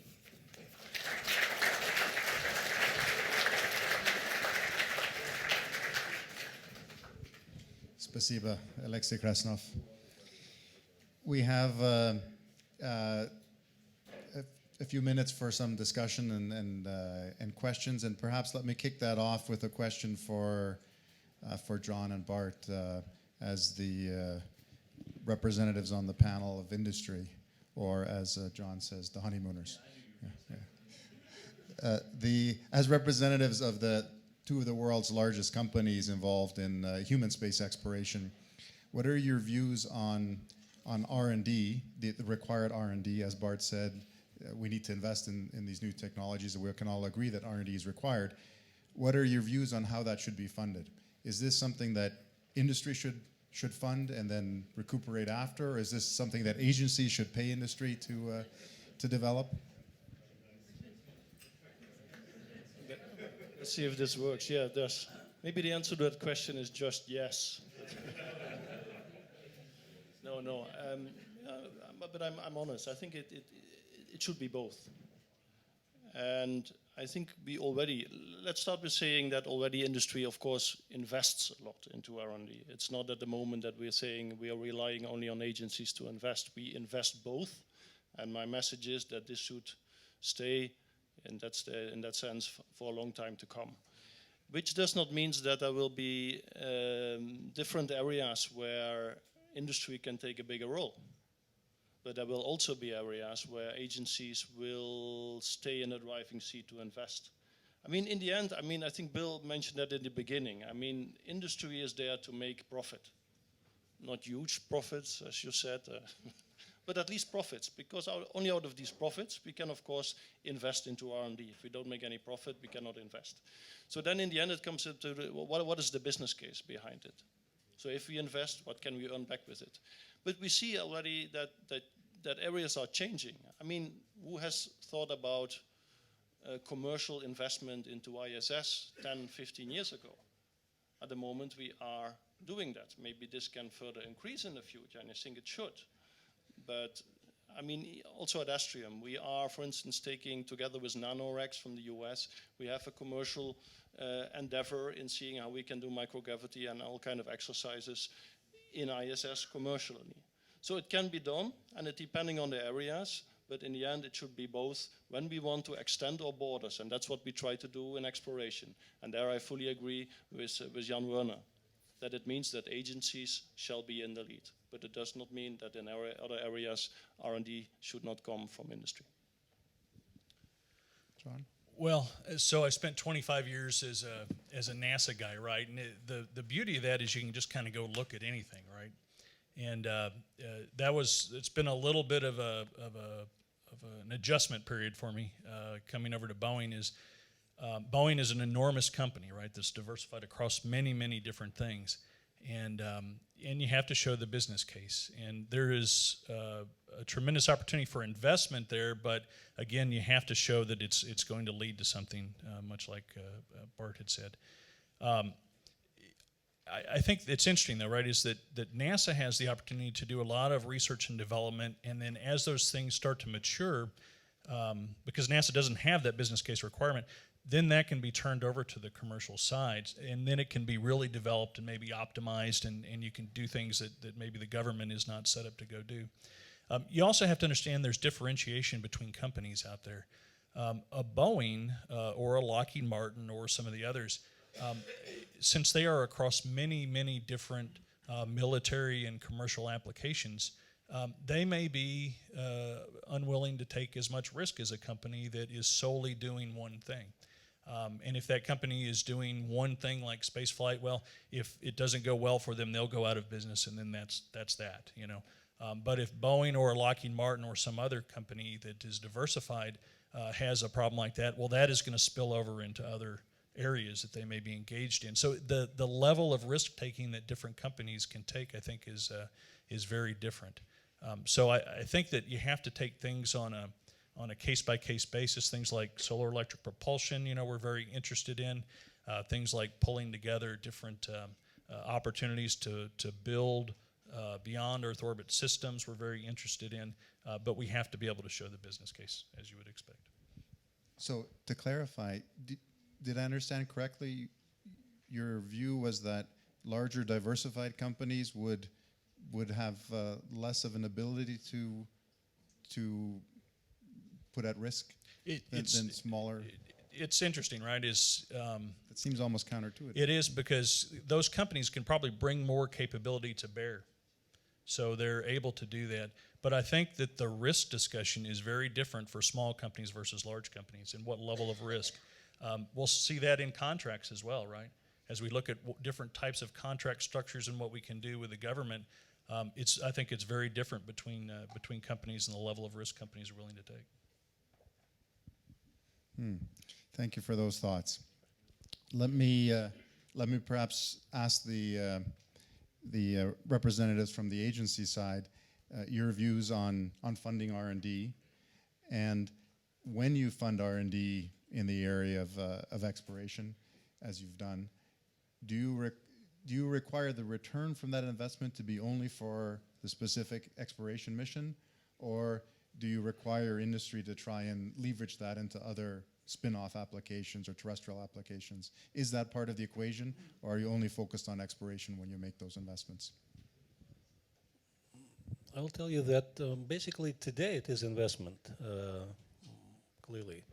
To judge what spin-off we can get further on, time will show how it goes, but the basic driver of the potential scenario, or I will use this terminology as a reference mission, which we could think about, will actually influence largely on the requirements of R&D we are talking about. Because if we are talking about, for example, just using it for the sake of example, if we are flying to cislunar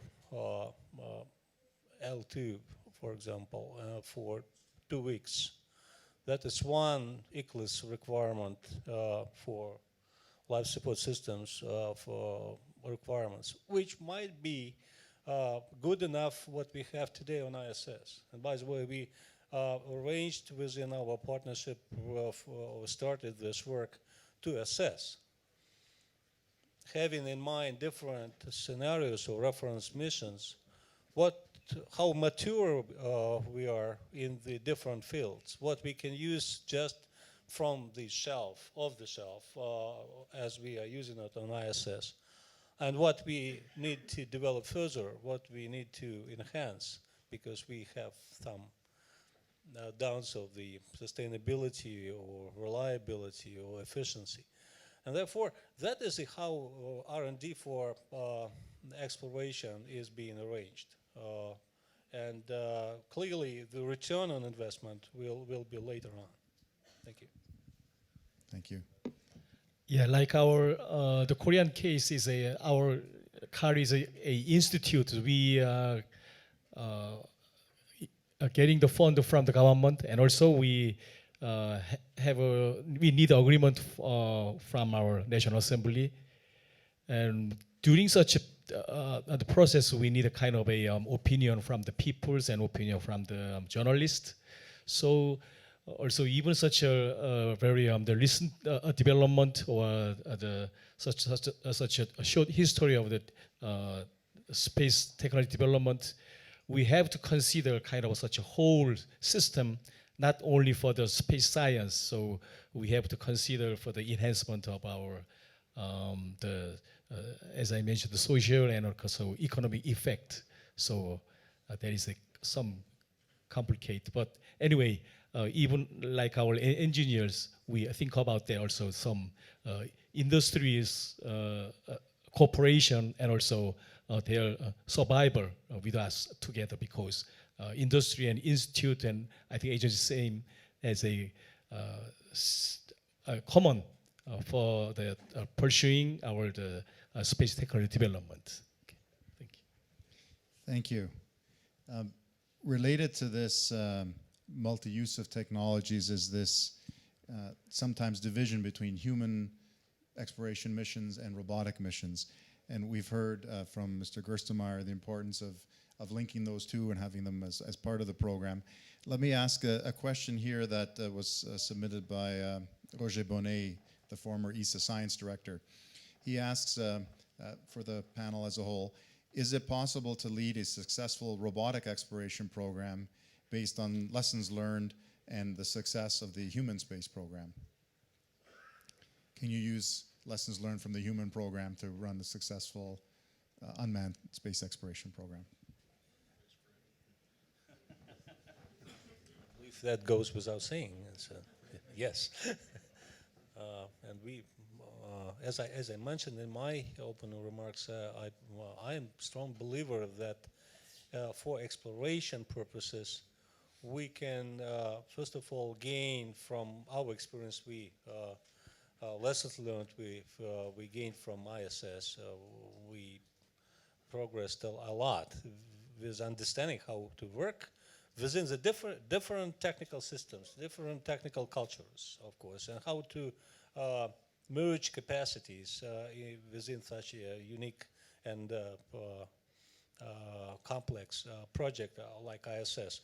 With the robotic missions, it is absolutely possible to do such a thing, a similar thing. And to complement with robotic missions to the human exploration, that was my way of thinking, how we can consider it to do some objectives, to achieve some objectives by robotic missions, and to complement by humans, not necessarily to stay that long as we are staying on the ISS. And we, by the way, we can do robotically some research on LEO after, who knows, after ISS decommissioned. Getting back to the idea of free flyers, and that is a challenge to our industry, because the payload is a big interesting question mark, which we, as an agencies, we are interested to hear from the industry across the international community. And that's international robotic collaboration in the robotic area as well. Thank you. So, Alexei, if we take the Russian program as an example, we have a fantastically successful human exploration program in Russia and Soviet program before that. And yet the unmanned exploration program has had some challenges. Are there lessons that we can learn from that success to help the other side?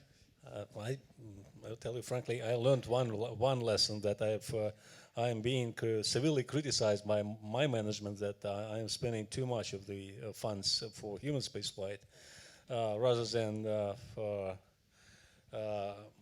saving some funds for robotic missions, of course. That is my personal experience, of course. Can I add on that? The question threw me off a little bit because it's the opposite of the way I think things actually are, right? I think robotic programs actually lead the way in many respects for human programs. And I worked exploration for the last year and a half or so on the NASA side. And we started looking at the where we could go, what we could do, and cislunar space came in there. And I thought, I was a flight director and worked in mission control and then a program manager. I thought I knew what orbital mechanics was, and I realized that very quickly that I was in preschool by looking at what we were doing in LEO orbital mechanics versus what you would do to execute in cislunar space. And once we engaged the wider community, those out at Goddard Space Center and JPL, we learned of so many different things that the human spaceflight program could take advantage of to go to different areas and do different scientific activities. So I think human spaceflight has specific technologies that have to be developed that are separate from robotics, but the human space side, and I think more and more as we go into exploration, is going to turn to the robotics experience that's already out there and learn from that and integrate that into future programs. Thank you. Let me ask one last question that was submitted from the audience. It's an interesting one. So it says, we don't only go to space to explore, but we also face potential dangers from space. Let's suppose that we discover a near-Earth object or asteroid which will hit the Earth this says in 25 years, in sometime in the future. How would you as a leader in your space organization act about that, or what actions would you recommend be taken?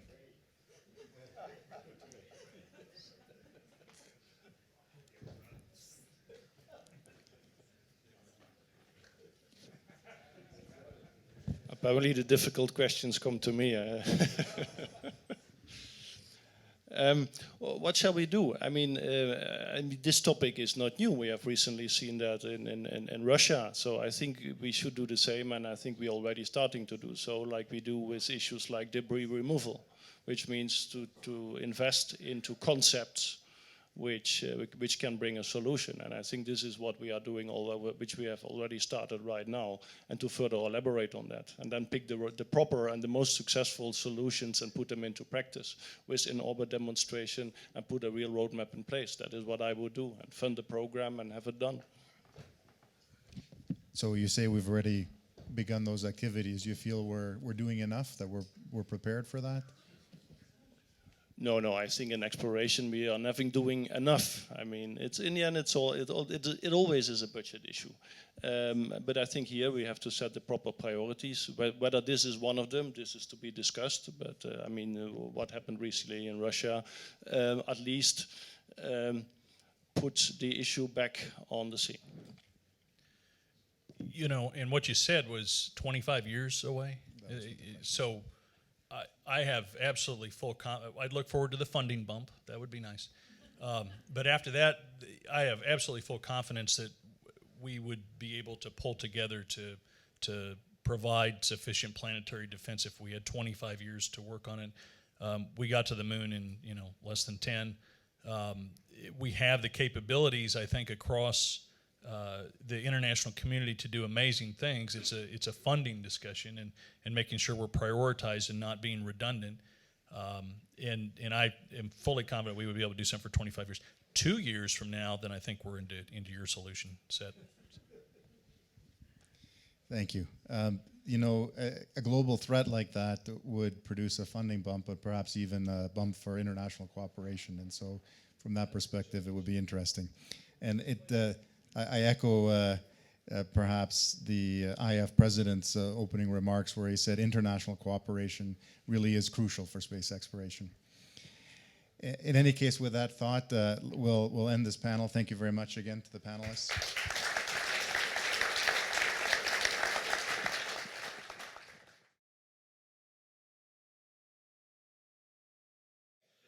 I must say that I'm glad to be with you tonight. I have been asked to conclude, which is challenging. First of all, because from now on, you have to choose between my conclusion and the cocktail. So it's up to you. But this is also challenging because there will never be a conclusion to exploration. Because exploration is a continuous and open-ended process which started with the origin of mankind and which, in my view, will stop with the disparition of mankind. And maybe exploration can postpone the disparition of mankind. So at least this would be a benefit of exploration. Now, since there is exploration, again, since the origin, exploration can slow down, can accelerate, depending on political, technical, economic circumstance, but nobody can stop it, and nobody will stop it. So today, exploration, and I think that that has been said many times, exploration is a global endeavor. It was not always that case. Exploration was starting with, first of all, exploration started from Africa, because we are coming from Africa, and then China, Europe, United States. So it was an endeavor of a part of the globe. Now the trend is to go international and even global, and this is an irreversible trend. The International Space Station is already a significant step towards global exploration, and it has been mentioned that it's 5 partners on board, 16 countries working together, to the point, and this is fantastic, that United States and Russia, they have no more any domestic human space flight program. These 2 big powers, which were competing for years on human space exploration, they have decided to have not anymore domestic human space flight program. They are the partners on board the International Space Station. And at least for that, it's a fantastic result of the International Space Station. But also, and you have mentioned the virtue of the International Space Station, but in my view, the most important interest of the International Space Station is that we have learned to work together. Just to say that I am old enough to have lived a lot of steps of the International Space Station. It took 2 years to define the famous international standard drugs. And at that time, there was not even Russia. And Kiyoshi was in charge of utilization of the space station, as I was in charge. And it took 2 years to define the standard drugs on board the space station, meaning that it took a lot of effort, a lot of discussions, a lot of work to arrive to that. The fact that we, with the ATV, we are docking to a Russian docking port, we have learned to work together. I can tell you that to organize a rendezvous and docking between a European-made vehicle and a Russian docking port took a lot of time, a lot of work, a lot of energy, but we have succeeded. So, yes, the space station is a fantastic test bed, but first of all, to learn how we can work together. So exploration is global now, and I would say global in many senses. In number of countries and even continent involved in exploration, but also global in types of actors. We have more and more different actors. There are the agencies, but industry is now one significant actor, even investors. Because I make a distinction between industry and investors.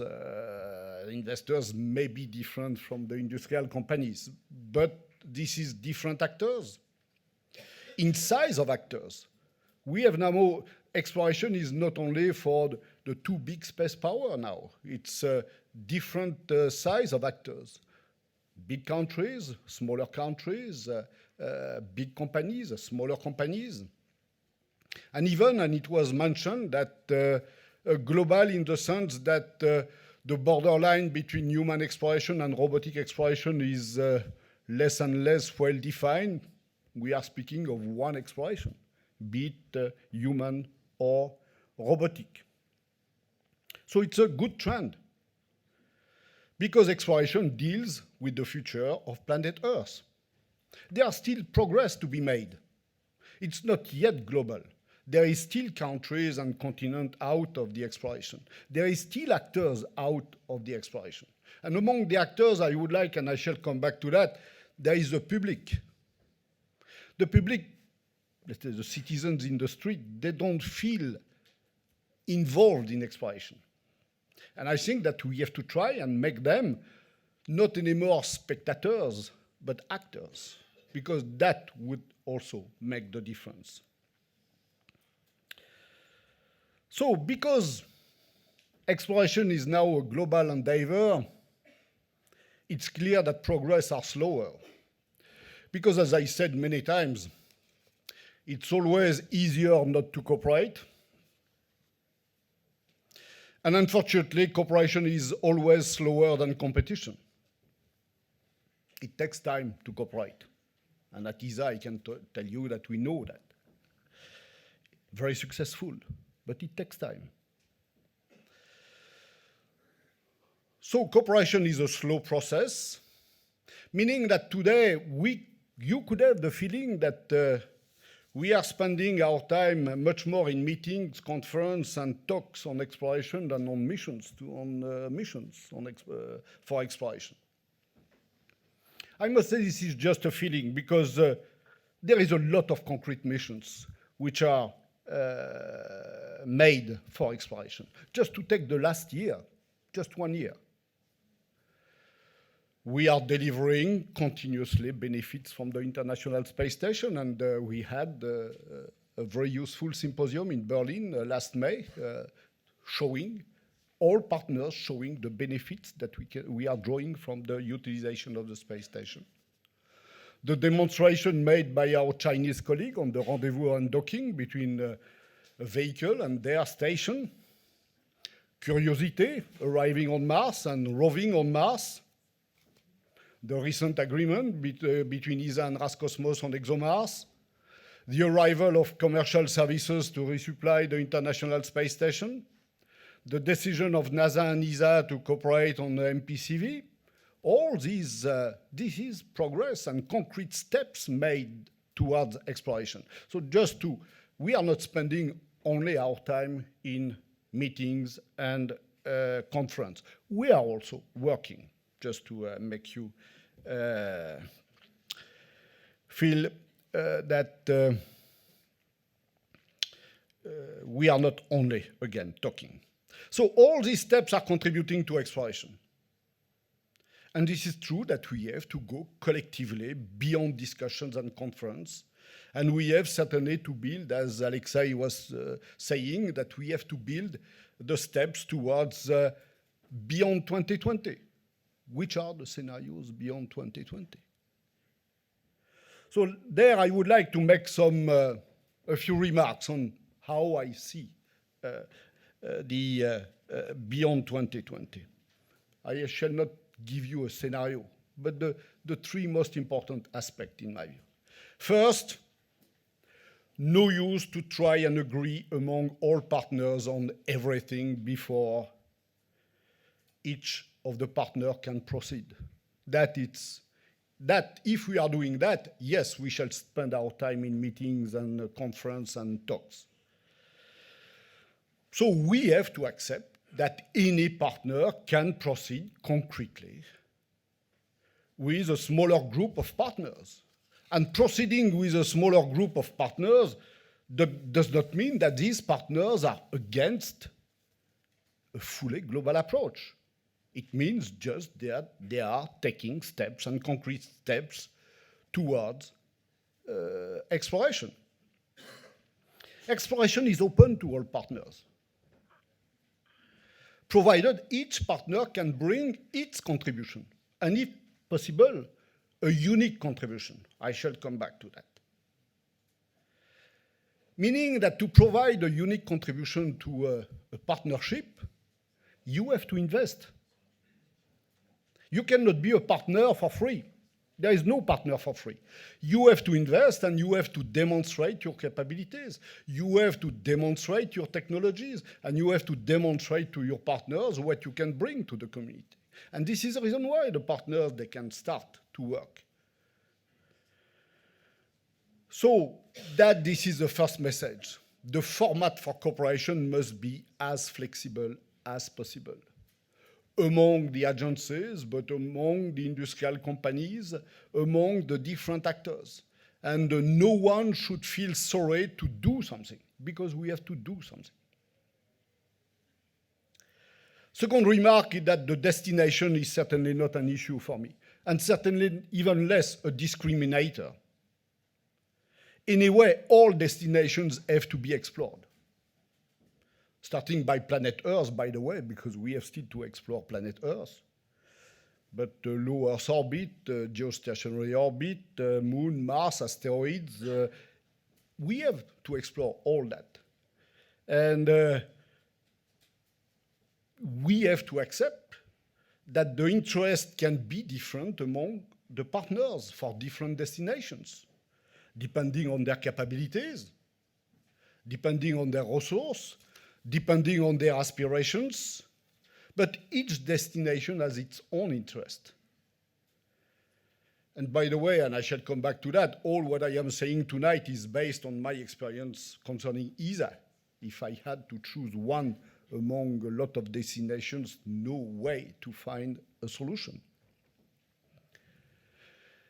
And there is a lot of synergies between the different destinations. Just to take the ESA example, there is synergies between ISS and the Moon, and MPCV is one of the synergy.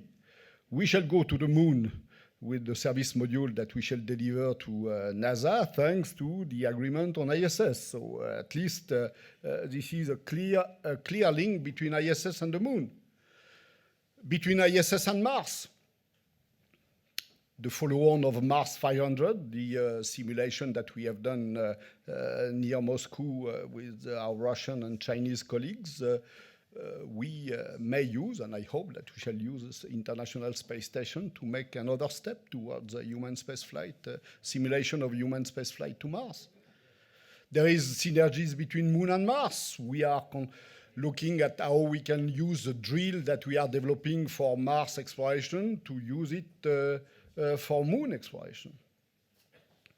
So that is the second message. I think that it would be a mistake to try and decide to go to one destination. All destinations have their value, and we have to look at all destinations. The third, and that this is my favorite subject, I am sorry that I am always repeating the same. I think that we have to organize a combination of cooperation and competition. Because if we wish to cooperate on everything, again, we shall not find a good solution. So we have to choose the domain where cooperation is certainly the best, and the domains where competition is the best. And competition is not against cooperation. In the normal life, you are cooperating according to your interest, and you are competing according to your interest. So I don't feel I have no problem myself to cooperate with someone with whom I shall compete on a different field. Let's say on launcher, this is exactly what we are doing. So we have to select the cooperation where it's good to cooperate. And in my view, it's better to cooperate on large infrastructures, starting with transportation, that I have always said that. And this is a lessons learned coming from the space station. Yes, we have made a mistake on the space station. We have not had a common transportation policy. We have all developed our own means, including ESA, by the way. Meaning that today we are in a very strange situation where we are depending on one Soyuz to bring astronauts to ISS and take them back, while we have redundancies with ATV, HTV, and the commercial services. So let's look at how can we share the trucks, because for exploration, transportation is just trucks. Huh? competing on transportation will certainly not be the best that we can do. While, in my view, yes, we have to compete on technologies of exploration. Yes, we have to compete on scientific utilization of the exploration vehicles. So there, we need innovative ideas. And this is exactly where we have to organize the competition, as well as we are organizing the competition for the scientists on board the space station, by the way. We are delivering a large infrastructure, which is a common infrastructure, but the scientists, they are competing to get access to the space station. So this is not something new, but at least this is something on which we have certainly to make progress.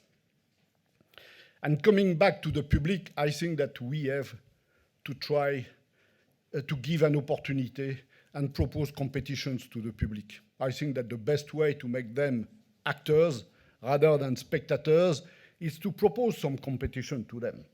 And this is the best way to associate them. And the public likes competition. Look at football.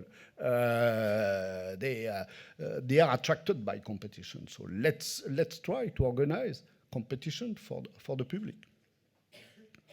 So this is the few remarks that I would like to make. And by the way, this is based on lessons learned coming from ESA.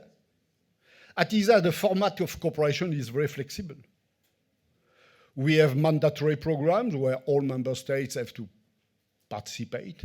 We have optional programs where the member states interested can contribute. We have our member states of ESA which are cooperating on a bilateral basis with NASA. There is a lot of our member states on Curiosity. All that is working. We are at ESA cooperating with NASA on MPCV, cooperating with Roscosmos on ExoMars. We have some cooperation with China, and in particular on Mars 500. All that is working.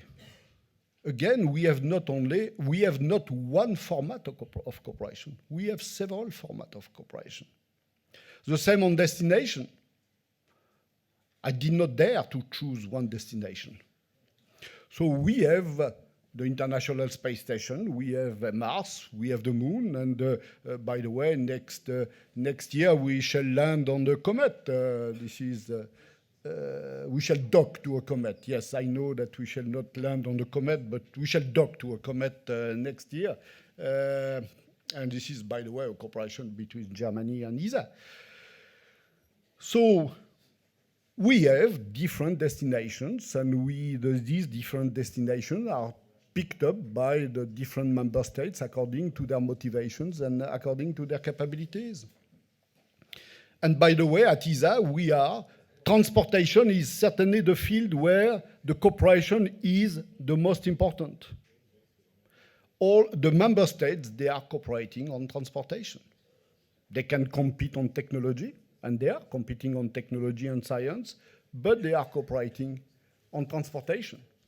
And I can report that this type of flexibility of cooperation, flexibility of destination, flexibility of share between cooperation and competition does not prevent the member states of ESA to be a happy family. So let's build up a global happy family together. Thank you very much.